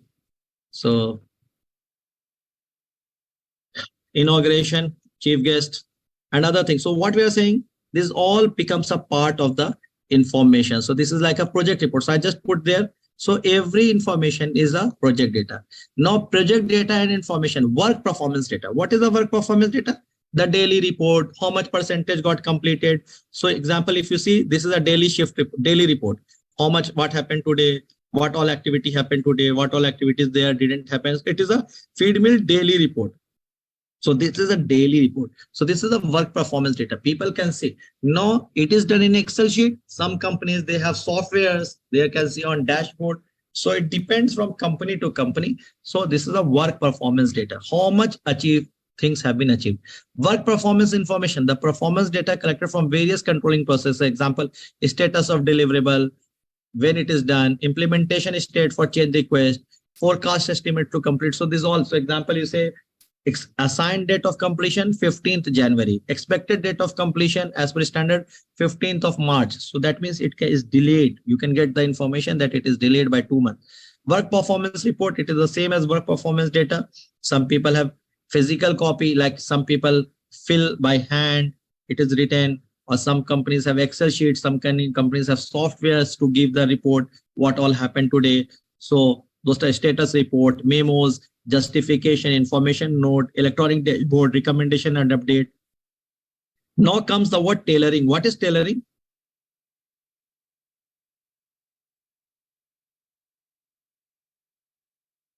So tailoring, what does tailoring means? Tailor, if you go to a tailor, nowadays, people, especially in many parts of the countries of the world, they may not be knowing tailoring. So like, especially because people every time now go and buy ready-made dresses, t-shirt, shirt, jeans, suits or whatsoever. But especially if you go in small cities, small town, still the tailors are there whom you go with the cloth, they stitch it as per your body shape, as per your requirement. So that is tailoring. So what does tailoring means actually? To suit whatever is your requirement. To suit whatever is your requirement. So tailoring is the selection activity of appropriate project management process, input, tools, technique, output, and lifecycle phase to manage a project. Why tailoring is necessary for each project? Because each project is unique. Every project is unique. So not every process, tool, technique, input or output identified in the PM book guide can be uniformly applied to all projects. So whatever we are studying, everything cannot be applied to any project. Out of everything that you are studying, few will be applied somewhere, few will be applied somewhere else. So, but we have to understand which will work as per our condition. So you have to customize as per your requirement, because each project is unique. So not every process, tool, technique, input or output. So example, this shift report that I made, that is for a construction project of a factory. It may not be suitable for a software project. So, but you can see what all to be done. Tailoring is required because organization may require specific project management methodologies, some is different data they can need. Tailoring should address the competing constant of scope, schedule, cost, resource, quality, and risk. Tailoring decision can also be considered based on what the customer of the project is, internal or external. So if it is internal customer, what all data you can put. When it is an external customer, what all information you can put. So what happened? You have to make sure the project report, the data report, or whatever system or process you will follow, it is not like a standard that every time you bring and all the steps will follow. It will depend based upon your requirement, and it needs to be managed and added and shifted as per the requirement of your project. It is not that everywhere the same format or system will apply. Now, what is a business document? What is a business document?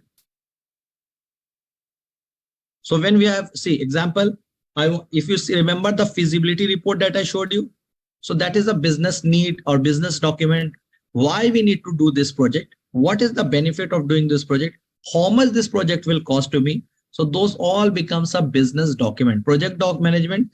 And when we talk about business document, so what is a business document? There are two business documents that we have to understand: project business case, project business benefit plan. So if you see the feasibility report, it is covering both. So what I have written that this particular project will cause the company to spend 67 million Saudi Arabian Riyal. But what will be the benefit? The benefit will be that you don't have to wait for 5 years to build a factory. It's a brand new factory of the best type that has been made in the region. You buy it, you plug and play, you start within very short time. You meet the gap. See, example, in 5 years, if you build, some other companies may do it much faster than you and they will take the market lead. So you are also taking the time benefit of money benefit of the time 5 years before you are able to do something if you have the capacity. So those are the benefit. What will happen? Your profit will increase per day this much, per year this much. So those all things comes under project business case and project business plan. And these all are generally called as business documents or project business document or project management business document. So it means the same thing. Why you should do this project, what benefit it is going to add for your company, and how you think this particular thing will benefit your company regarding the financials and everything. So this all comes under business documents. Clear? See, if you remember, I told you about a phase gate. What is a phase gate? See, now example, I gave this feasibility report to the board of directors that this is 67 million real. You need to spend if you want to buy it. If you want to rent it, you have to spend 10 million, 8 to 10 million Saudi Arabian real per year. If you want to take the whole factory, everything on lease, like 10-year lease, 15-year lease, like that. Now, what is happening? I have given this to the board of directors. I gave to the CEO gave to the board of directors. Now the board of directors have to take decision whether they should go ahead with this buying or they should not, whether they should go ahead with renting or they should not, or what they have to do. So that is a toll gate, phase gate, kill gate, review. What they did actually, so they have to review that can the company fund 67 million Saudi Riyal? Can they buy it? Can they? So, that is a phase gate. They have to review, they have to discuss. So this all becomes a part of the project. So whatever business document you have done, it's not that I made a business document that you have to spend 67 million Saudi Arabian Riyal and buy that project. Now the company have to also check. See, example, if I tell you that, see, if you want to do, so sometime one person asked me in another batch, sir, I want to do an MBA. So I said, it is very good option that you are thinking. So somebody said to me, but can you suggest me which college I should do? Because right now I am working in a company, I cannot leave my job. So can you suggest me where I can do an MBA where I don't have to leave the job? So I said to him that, see, it depends upon how much money you want to spend. I know colleges, I'm not about the world. Like I come from India, so I know colleges in India where you spend around $2,000, just $2,000, and you can do your MBA or master's, anything in evening course, part-time course like that, and you can do in $2,000. There are universities and colleges which charge a huge amount of money. And so example, my screen, I'm able to see. So what has happened? Like it depends. So how much you are able to spend. So he said, no, I can spend more money. So I said, how much more money? So he said me, okay, tell me the best one. So I said, see, before I wanted to do my MBA, when I came to Dubai, so I went to 3-4 colleges, the best colleges in the world, who have offices here, who have extra campus over here. So I went where? First choice for me was Harvard Business School, HBS of United States of America. I wrote them an email, I wrote them letter, they asked me to send me CV, everything. They said, you are eligible for Executive Masters of Business Administration program. This program is only for 10 months. By the time you pass, it will be 1 year and you will be given a certificate or a degree of Executive Masters of Business. You will become an Harvard alumni. I said, wow, this is very good for me. And then I asked, how much is the money that I need to pay? They told me, I'm telling about 2016. Data may have changed now. It may be costlier or cheaper, I don't know. So that time they told me in 2016, that means 7 years back, 6-7 years back, they told me you need to pay 325,000 dirham. So to convert in Indian rupees, if I say 375,000, you multiply into 20. So it becomes a huge number. Or if you convert into dollar, if I have to convert into dollars, so example, I can say around 110,000 US dollar. Approximately they said that you have to give this money in 10 months. So I said, I have to give it monthly or what? They said, no, you can give maximum in 4 installments. That means every 2 months, 2.5 months, you have to 2 months, you have to pay this money. So this money, even though it was a great opportunity to do an executive master's program from the best university of the world in business management, I could not afford it. So when I did my review, when I got a business document, a project document, or a quotation or a price from Harvard that we will charge you 325,000 dirham, I reviewed it in the phase gate. I said, what? I cannot afford this huge amount of money.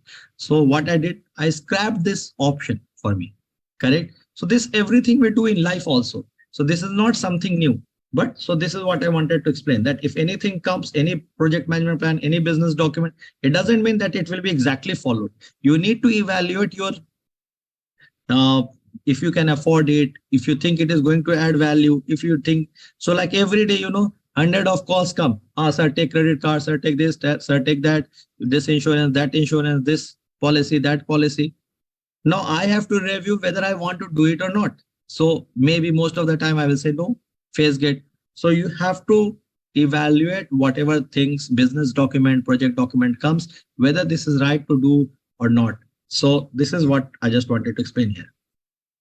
Business case, what I told you, it is the same thing written in theory, whether economic feasibility study, what is the objective it is meeting, when you think it will, whether you need to go ahead with the proposal or you don't need to go ahead with the proposal. They will do the assessment if it is correct or wrong. So this is called a business case. And benefit management plan. What is the benefit that you will achieve? So if you see the project feasibility report, what I'm saying, every day in worst condition also, you are going to make 192,000 real profit. And in the best condition, you will make around 384,000 real profit. So this is what I'm telling to them. This is the business. This is the benefit that you are going to achieve. So you see here, if we take after paying all the overhead expenses, production, sales and marketing cost, and we take the profit as 2 real per bird, then we will have an additional profit of what?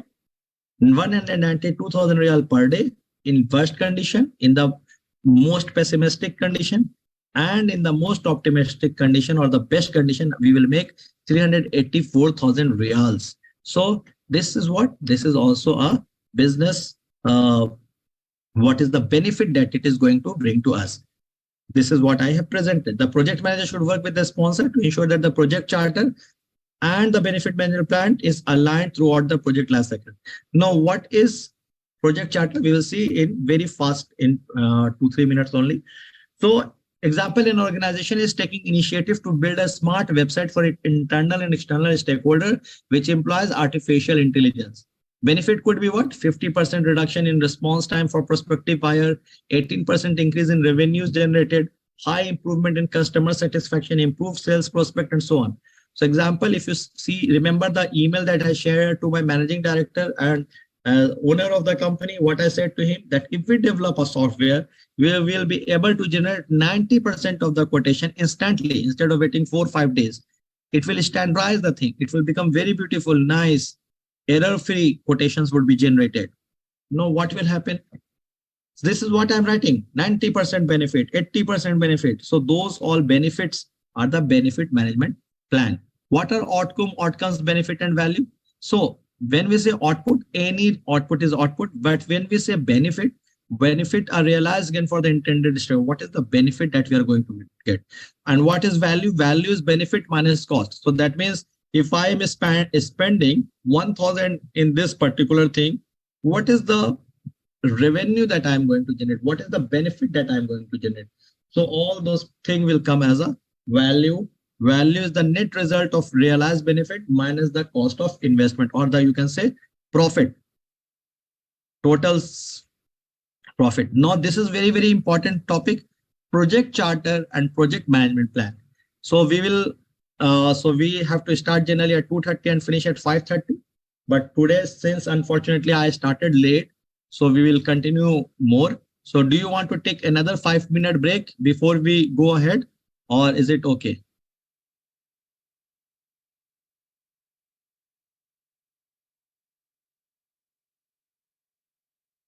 Should we take 5-minute break again so you can get fresh? Yeah, 5 minutes, I think better. Yeah, 5-minute break before we go, because I know in online.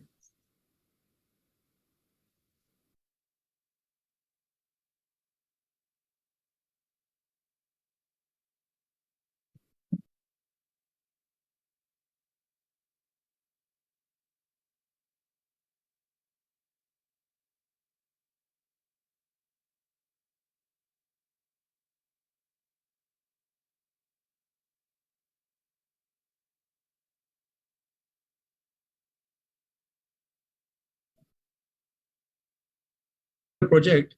So what happens in a project charter? Like project charter is an official documentation which is issued by the project sponsor, like the owner, the CEO, the top level people, to make official announcement that this particular project is being undertaken what are the scope of the project, what are the things that they will do, and what is the allocated budget, and what is the timeline, which all people are in the project steering committee member. So this is called a project charter. It is an official announcement that this project is checking. So project charter. So let me show you an example of a project charter. Okay. So there are two project charter format that I have put here: project charter long and project charter short, I think. So let me show you a very short version, very small version of project charter. So this is a project charter template. Some companies can have templates, some companies can have very big version. It depends from company to company. There's nothing like this is, you have to do it in this way only. What is the project title? Employees and award recognition application. They want to develop a software. Description. What is the description? What is the business need? Point 1, 2, 3, 4, 5, main business need. Who are the core team members of this project? Some people write core team member of this project, or some companies they write project steering committee member. Some people write project core committee, project teams. You know, it can depend. Name, role. Who are the key stakeholders? Name, role. Objective. What are the objectives that you want to do with this particular project? What are the goals? What are the summary project status? When you think the project will start? When you think the project is going to complete? Is it exactly the same? No. It is just to build up an idea and thought. Potential financial budget, I think 1 million, 100 million. This is just for reference. So something has been put. Overall project process impact, new customization or changes. Milestone, major thing which you want to achieve. When? Status, due, done, scope, opportunity, constraints, assumptions, deliverable, sponsor name, sign and date. So it becomes an official paper that, okay, this particular project is to be done. Now, if you see a project charter which is long means, so this is a project charter plan template. Okay, one more thing I wanted to share with you. This is projectmanagementdocs.com.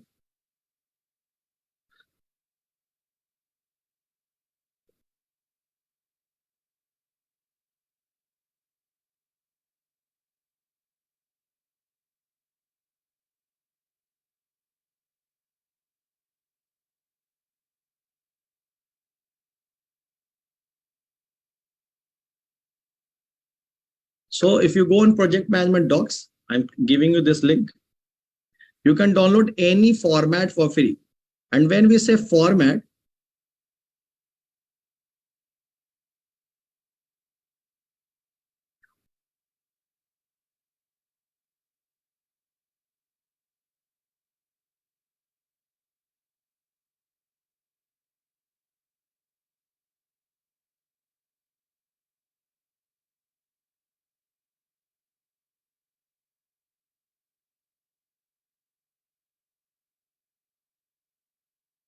so you can get hundreds of templates. So example, if I want to see what are the 5 stages, I said, initiation, planning, execution, monitoring and control, closure, documents, some other document, agile templates. So whichever. So example, I want to understand project charter template, single page, in one page only version. So I can go here, come here, and then download template. It will download the template for you for free. So when I say this is a short version, in one page, everything is written. What is the company name? Project charter, formally authorize the project scope. So in 2 pages, 3 pages, they have done, approved by the sponsor and everything. If you want a long version, so this is the long version. So as I said, companies may have different executive summary, business need, proposal, requirement, constant assumption, risk, project deliverables, summary budget, project approval requirement. So this is a very, very big elaborated version. It depends what your company follows, what you want to follow. There's nothing like you have to follow only that. So you can get hundreds, and like some people were asking that will you be giving some format or something standard. So all the format standards can be downloaded from here.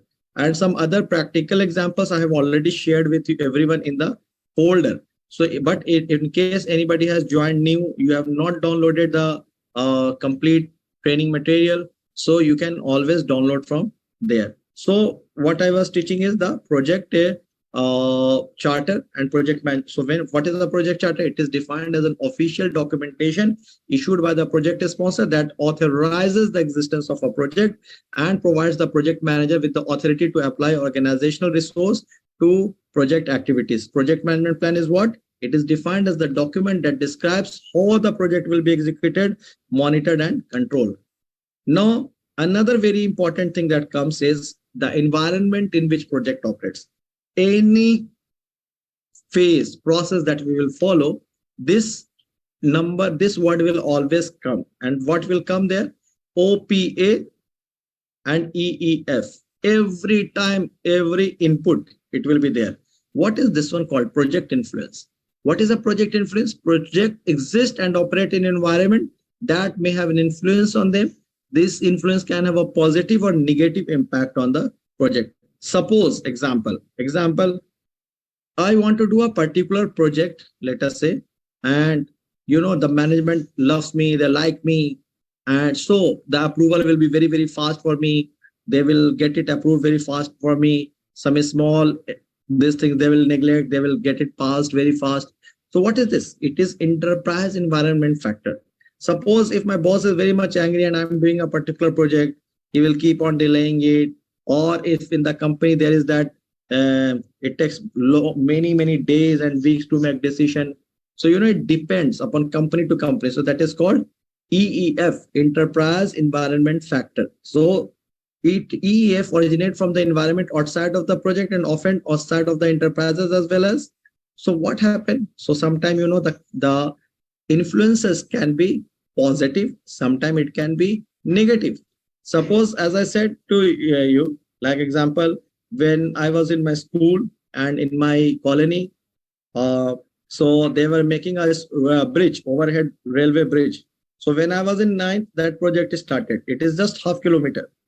And when I completed my engineering, that is after I did my schooling and did my engineering, everything, then after that, the project got completed. So a project which could have got finished in 6 months took, I think, 7-8 years. Why it happened? Why this all?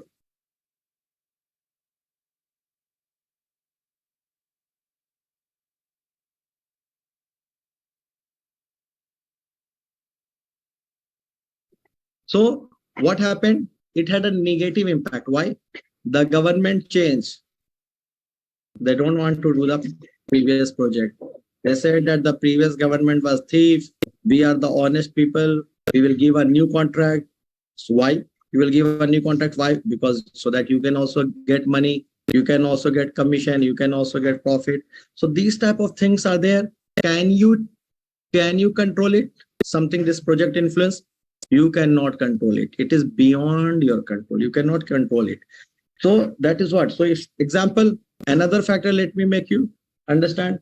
Now, suppose you have started a project and then all of a sudden, nobody knew there is something called as COVID.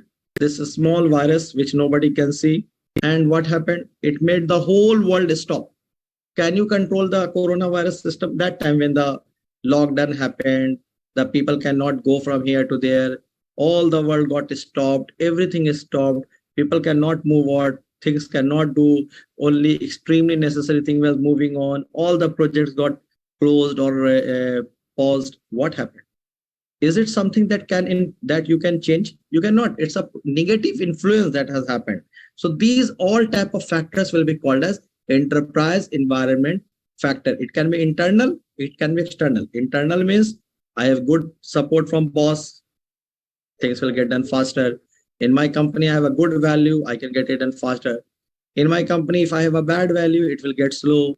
If I'm not a very strong leader, a strong manager, people will neglect. Afterwards, we will do. So this is all enterprise environment factor, internal factor. And what is external? COVID came, government policies came, new system came, extreme heavy rain is happening and not stopping. So the project got delayed. The cyclone came, natural earthquake came, disaster came. These are something you cannot control. So these are all enterprise environment factors. So it can be internal, it can be external. They can have a positive effect on the influence or negative. Now COVID came, nothing can happen. all the project got delayed by 1 year, 1.5 years. This is not in anyone's scope. Correct? So is it clear what is enterprise environment factor, EEF? Because in all the thing that we will study from tomorrow, you will see this one will be the input. And that time we will just read the word and we will not explain. So is it clear what is enterprise environment factor, internal enterprise environment factor, external enterprise environment factor? Is it clear?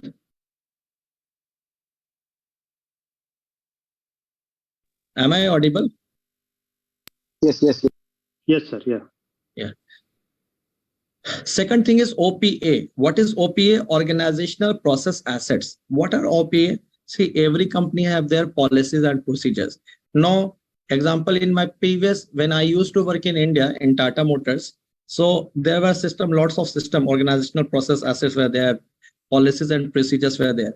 But if I want to take a vacation, I can just take a vacation, 1 day, 2 day short vacation by just filling it in the night or in the morning, and it used to generally get approved. It was never that they will question. In another company that I worked, there was that if you want to take a vacation, you have to inform 15 days in advance for short vacation. If you want to take a long vacation, you have to inform 3 months in advance. So that was a policy and procedure. Can I change it? I cannot change it.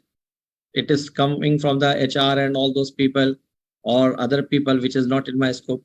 So some people have that, okay, if you want to, if I want to like hire 2 people, electrician for my project. So in some companies, it can be there, okay, you are a project manager, you have authority, you can hire somebody very fast. Some people, you have to create it in the budget, then you have to wait. It will take months to get it done because of the policies and procedures of the organization. So OPA are what? It is the internal to the organization. It is the policies and procedures. So project influence, when we say project don't exist in silo, that means it's that project don't work without any influence. It works in influence. What type of influences are there? Enterprise environment factor, which can be external and internal, and OPA. OPA are the organizational process assets, which is divided into 2: process, policies, procedures, and corporate knowledge base. What is corporate knowledge base? So example, if I am doing a particular project and in my corporate knowledge base, it is written that when you are doing a particular project, you have to make sure that if you are working in some country, let us say, example, I'm saying, if I'm working in a country, if I'm doing a particular project, let us say in Uganda or Kenya, so they will say that no, like when we are working in UAE, so sometimes it is okay for us to get 20% money afterwards, after the project is done or after the machines are supplied. But there maybe my company says no, because we don't have any office there, we don't have any representatives there. So we have supplied one time and we could not get our last 20% because they said this issue, that issue, they didn't pay us 20%. We don't want to now go and fight legal case in Sudan or let us see Uganda or something. So they said, when you are dealing with any business in African countries, make sure you get 100% of the money before you ship the equipment to them. So it's a corporate knowledge base that is there because the company has experienced this in the past. So this is a corporate knowledge base, which becomes as a guidance for me for doing a project. So it influences the project also in some ways that, okay, all the thing has to be 100% before. We cannot give you any credit or any credit note or something like that. So these are all project influences. So enterprise environment factor, which I explained to you, this is written in the theory, not under the control of the project team. It can be internal to the project or external to the project. They have a positive or negative influence on the outcome. Enterprise environment factors are input to many project management process, specifically for most planning process. EEF need to be considered if the project is to be effective. If you want the project to be effective, you have to make sure that you consider these factors while you are doing a particular project. Enterprise environment factors. So enterprise environment factor, which are internal to the organization: employee capability, how capable the employees are, resource availability, do you have the resource to do this particular project, information technology software, infrastructure, geographical distribution of facilities and resources, organizational culture, structure and governance. So this all becomes price, environment factors which are internal to the organization. What are external to the organization? Marketplace condition. Now there is economic recession. You don't want to do the project. So the company for which you are doing the project, they said there is economic recession going on. We don't want to do a particular project. We want to keep on hold. So recession meaning you understand, correct? Economic recession.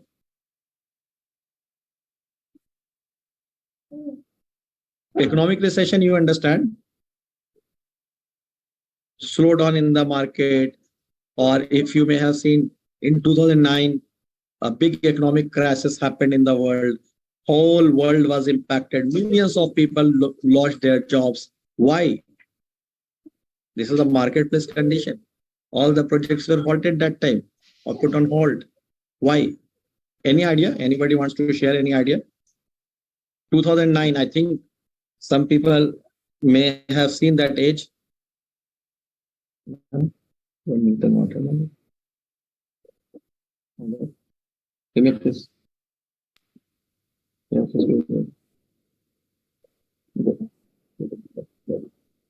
Any idea?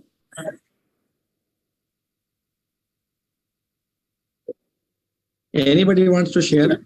Economic recession. Is this basically the purchasing power? Yes, sir. Yes, you are right, sir. But what happened in economic crisis? Why this economic crisis came? And this economic crisis made everybody lose the job. Not everybody. Thankfully, in India, the impact was very little. But in many parts of the world, millions of people lost their jobs. I know that I was in 2009, I was in Pune, and I read some newspaper, people who were getting terminated or removed, especially in software companies or banking companies that time. So many people, unfortunately, they should have not done this, but few people, because they have taken loan and this and that, and some people committed suicide even. That was a very bad phase in 2009, this economic crisis that came. So there are many economic crises that come, but that was one of the severe conditions that happened. Financial market collapsed, big bank collapsed. Lehman Brothers, if you know the bank, big bank, Lehman Brothers, it collapsed, and the whole insurance market system collapsed in the world. Luckily, it got saved in India because there was one exceptionally great finance person, not going into the politics, supporting or opposing anybody. But this is what my professor told me, who is an American professor. So he has worked before in Wall Street journals. And so he told me that in India, the impact was very little, but the whole world had very big impact of the economic crisis. So why this? Raghuram Rajan? Yeah, no, it was actually Manmohan Singh. Raghuram Rajan was one of the first few person in the world to predict that an economic crisis would come like this. He was one of the first person in the world to predict. There's a very beautiful movie. If you want to see, it's a documentary movie, very informative movie. I will share you the link. Very nice story to see, 1.5 hour movie.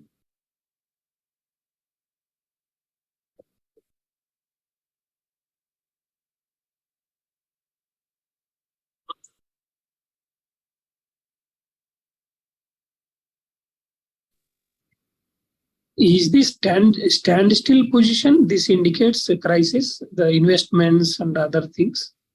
No, sir. What happened? No, sir. What happened? It's not like this. This is a very nice movie. It is made in 2010, and it's not a movie. It's a documentary.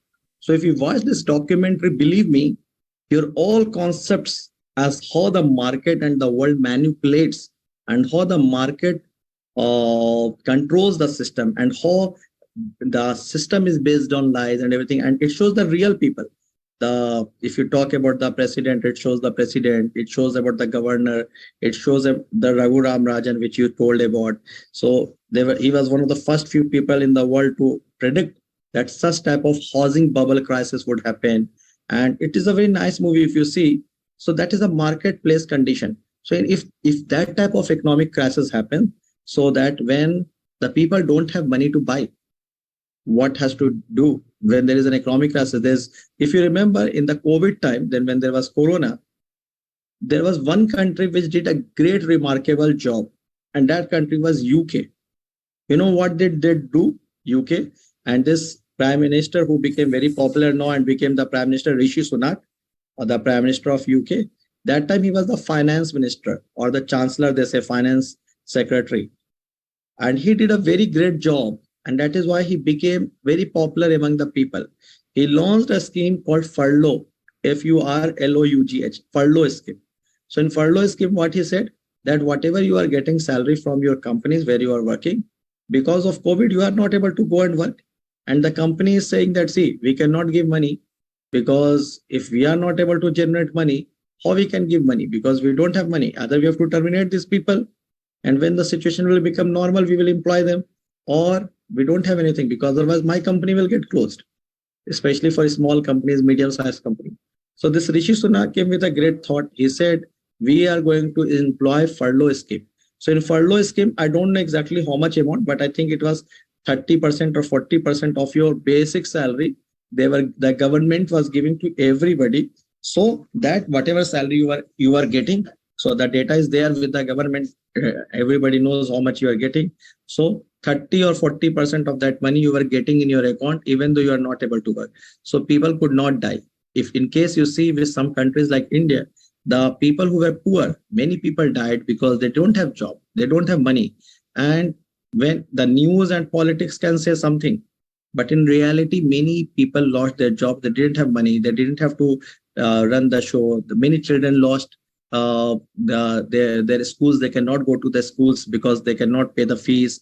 They don't have the laptop or high-tech gadgets and internet facilities so that they can do online learning, and these are the privileged thing.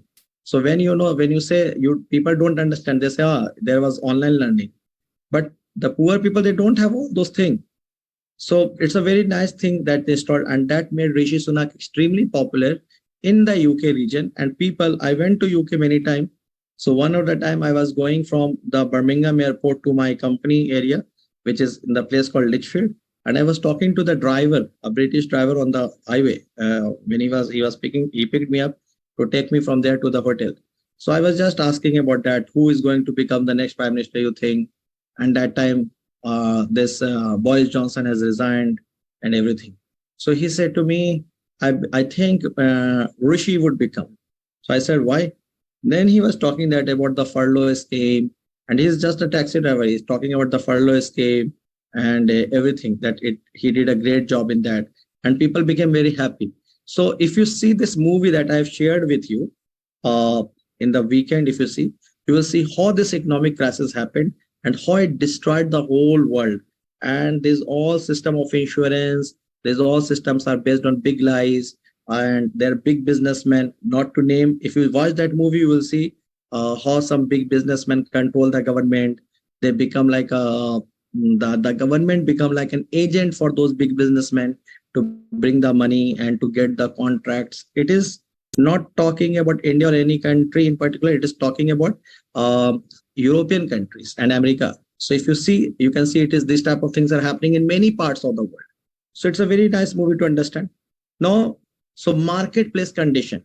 So if there is economic crisis, how can the project get? Project can get on hold. If legal restrictions come, now you are doing a particular project, somebody filed a petition in the court that you are going to cut down the trees. This is a very bad thing, or this can destroy the flora and fauna of this area. This can do this, this can do that. So the government, the court passes any restriction. So this is a legal restriction that has happened. I'm just saying who all have left. So this is an external factor to the organization. Another thing, organizational process asset, as I said, process, policies, procedures, these are the thing. Organizational structure type. There are different organizational structure type. One of them is functional. So before we go into organizational structure type, I know too much theory will bore you all people. So we can go a bit in the numerical that we were doing yesterday. Is anything that you want to know from there? So I will just note down the page number that we have to start next week. And what is the topic that we need to start?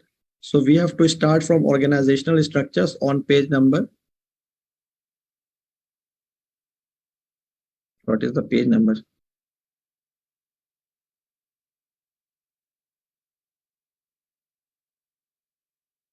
'87.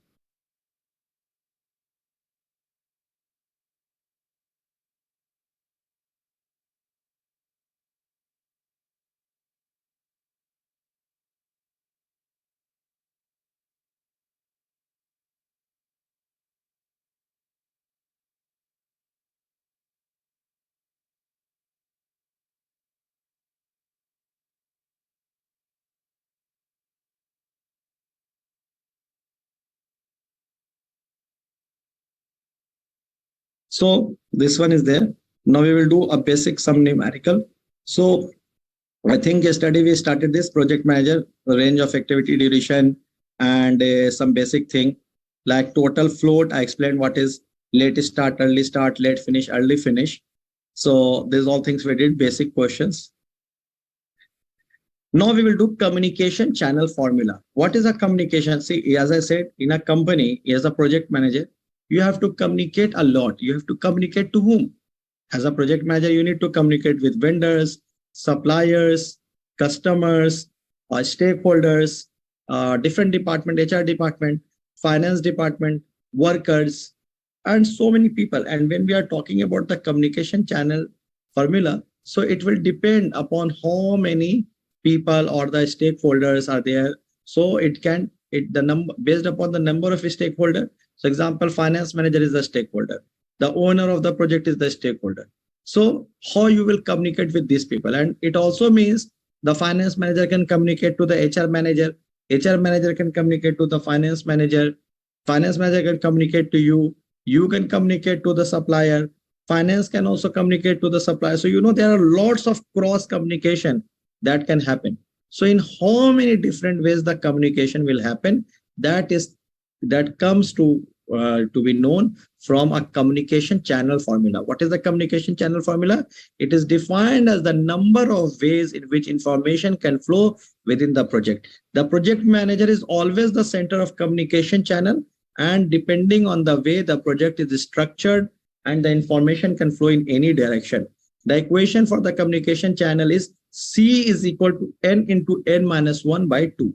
N into N minus 1 by 2. So example, if there are 10 stakeholders, how many stakeholders are there? 10.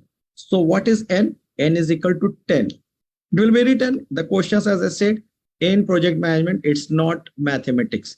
It's simple, very easy. If you know the basic formula, if you will do 1 or 2 questions, you will memorize these things. It's very, very easy. C is equal to N into N minus 1 by 2. What is N? N is the number of stakeholders. And what I'm saying in the question, suppose there are 10 stakeholders in a project. So how many ways the communication can happen? What is the communication channel that can happen? So C is equal to N into N minus 1 by 2. So N is 10. 10 into how much? 9. 10 minus 1 is 9. 10 into 9, 90. 90 divided by 2, 45. So in 45 different ways, the communication can flow between the people. So C is equal to N into N minus 1 by 2. In this equation, the communication channel equals the total number of stakeholders multiplied by the number of stakeholders minus 1. The variable N is the placeholder of the number of stakeholders. So example, if you see here this question, a project has 28 stakeholders. Communication channel is the number of stakeholders into number of stakeholders minus 1 divided by 2. So 28 into 28 minus 1 divided by 2, 756 by 2, which is 378. Therefore, in this particular case, there are 378 possible ways for the information to move within this company. So did you understand what is the communication channel? How many ways the information can flow? See, if finance manager is evaluating the quotation, so the quotation is in front of him. He finds something and he called the supplier. Hello, Mr. Supplier. In your quotation, you have written this is $200,000. Is it with the supply installation or is it normal? He can directly call also the finance manager. So he will say, no, it is directly this. You should have written it clearly, but it is too costly. Can you give some discount? Can you give me final discount? Can you give me a better price? So this is one communication.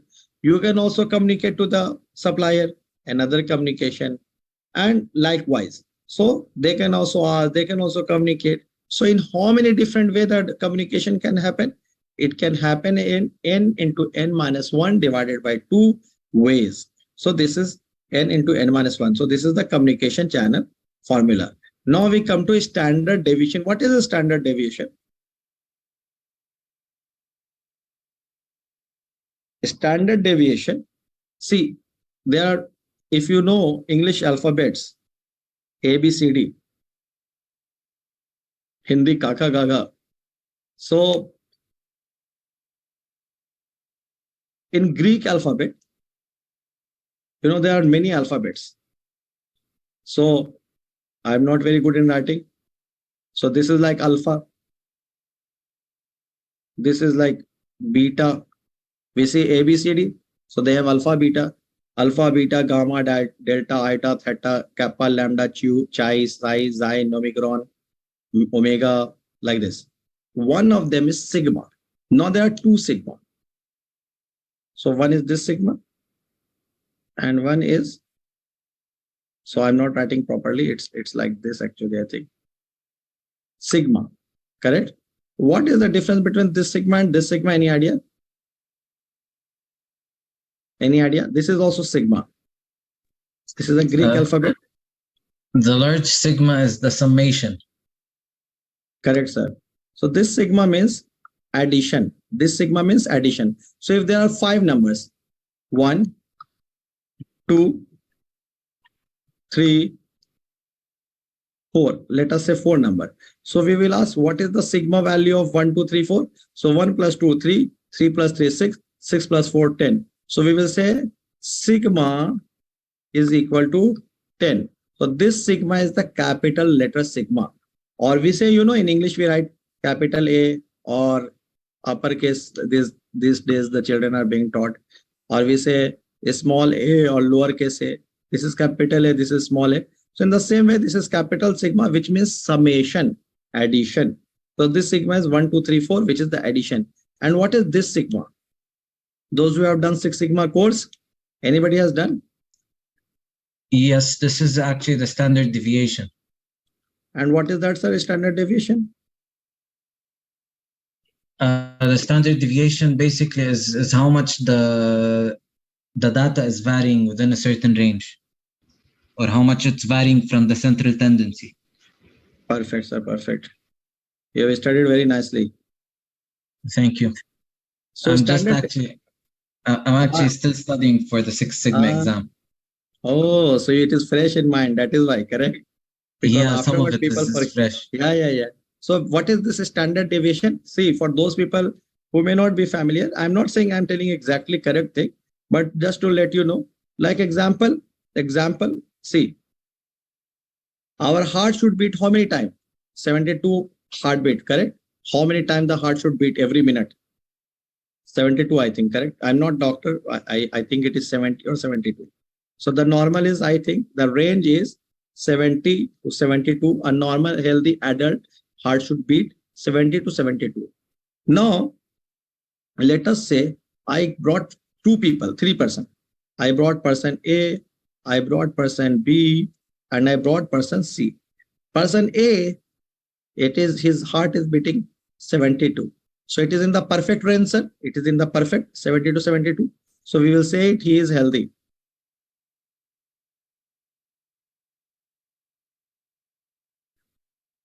My writing is in this is becoming horrible. Healthy. Now, person B, his heart is beating only 50 times. So that means, you see, what should be standard? 70. Example, I'm not taking the range to make you complex. Just forget 72. I think it is 70. So how much is the deviation? How much it is different? 20, correct? In the standard deviation, there is a different way of calculation. I'm not saying that, but it is 20 less than the standard. So you can add the moment you can understand this is like a deviation that is happening. So this is not falling under the normal tendency. So we'll say if somebody's heart is not meeting it is a very big deviation. So if the standard deviation is that if it is plus minus 1, then it is fine. So if somebody's heart is beating 69, 70, 71, 72, 73, it is fine. But if it is 50, it is not in the standard deviation. It is a very low number. It is an outliner. So need to check why the person's heart is beating very low. Maybe there is blockage, there is clogged, there is a problem. So these type of concepts are called standard deviation, and which is known by this sigma, a small sigma. So when we are saying the standard deviation is represented by the Greek letter sigma, it is an analysis tool that measures the variation from the average. What should be the average and what is the variation? A standard deviation is calculated using the formula. There are many different formulas to calculate, but in this project management, what formula we are using? There are different ways. So one of them is like sigma is equal to pessimistic minus optimistic divided by 6. What is 6? This generally we do 6 sigma. So that is the number 6. So the standard deviation, because we take data plus 3 and minus 3, that means we take 3 positive data, 3 negative data to the central tendency. So that is something complex. I don't want to go in that. So standard deviation is represented by the Greek letter sigma. It is an analysis tool that measures the variation from the average. The standard deviation is calculated using the formula sigma is equal to pessimistic minus optimistic divided by 6. So what is the standard deviation is equal to 1/6 of the total of the pessimistic. What is pessimistic? Worst condition. What is optimistic? Best condition. So a company has a pessimistic outlook of 20 and an optimistic outlook of 5. So what is the standard deviation? So pessimistic, and what is pessimistic outlook? It can be anything. I have a pessimistic outlook of 20 that the project will be successful. I have a pessimistic, optimistic, this it will be 5. Like there are different numbers that the company gives. So sigma is equal to pessimistic minus optimistic divided by 6. So 20 minus 5 by 6, sigma is equal to 15 by 6 is equal to 2.5. In a standard deviation, a low value means that the points are distributed close to the mean or average. What does it mean? That the numbers or the results that you are going to get, it is going to be near the average if the standard deviation value is low. And a high value means that the points are distributed far from the average. So if everybody's heartbeat is coming 70, 71, 68, 73, so that means it is very close to the average. So the sigma value will be very, very low. And if somebody is getting 60, somebody is getting 90, somebody is getting 50, where the standard is 70 or 72, then the sigma value will be very, very big, or the sigma, the deviation will be very, very big. This is what it tells. Now comes PERT formula. This is what I already explained you yesterday, optimistic, pessimistic, and variable. So if you remember this question we did also, optimistic plus pessimistic plus 4 times of most likely. See here they have used 4M. Yesterday we used 4L. What is this? It is the same thing. I told different authors, different book, they use different things. So I've tried to put both so that you don't get confused. So optimistic plus pessimistic plus 4 times of most likely divided by 6. So our project has an optimistic case of 12 weeks to finish, a pessimistic case of 32 weeks to finish, and a most likely case of 18 weeks. What can you do? Can everybody do this question before we will close for our day? If you can do this. The company believes that the project is going to finish in 12 weeks in positive condition. In worst condition, it is going to take 32 weeks. On an average, it can take 18 weeks. So what is the, by PERT formula? Program Evaluation Review Technique, PERT, PERT formula, Program Evaluation Review Technique, or by beta distribution method. This is the timeline. Please do this question. And then we can stop if we are able to solve.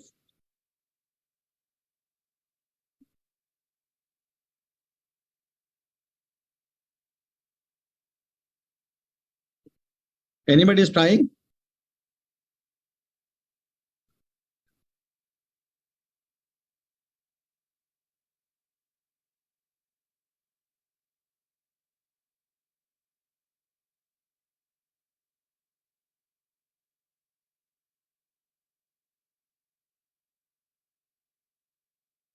Anybody did? See, it's direct formula, optimistic plus pessimistic plus 4 times of most likely divided by 6. The whole number will be 6. So 32 plus 4 times of 18 weeks plus 12 by 6. So it becomes 116 by 6, 19.3. So therefore, the most likely result is that the project will take around 19.3 weeks to complete, or approximately you can say 20 weeks to complete, 19.5 weeks to complete, like that. So clear? Anything somebody wants to ask? It's okay, sir. Clear. Now people are getting bored, sleepy.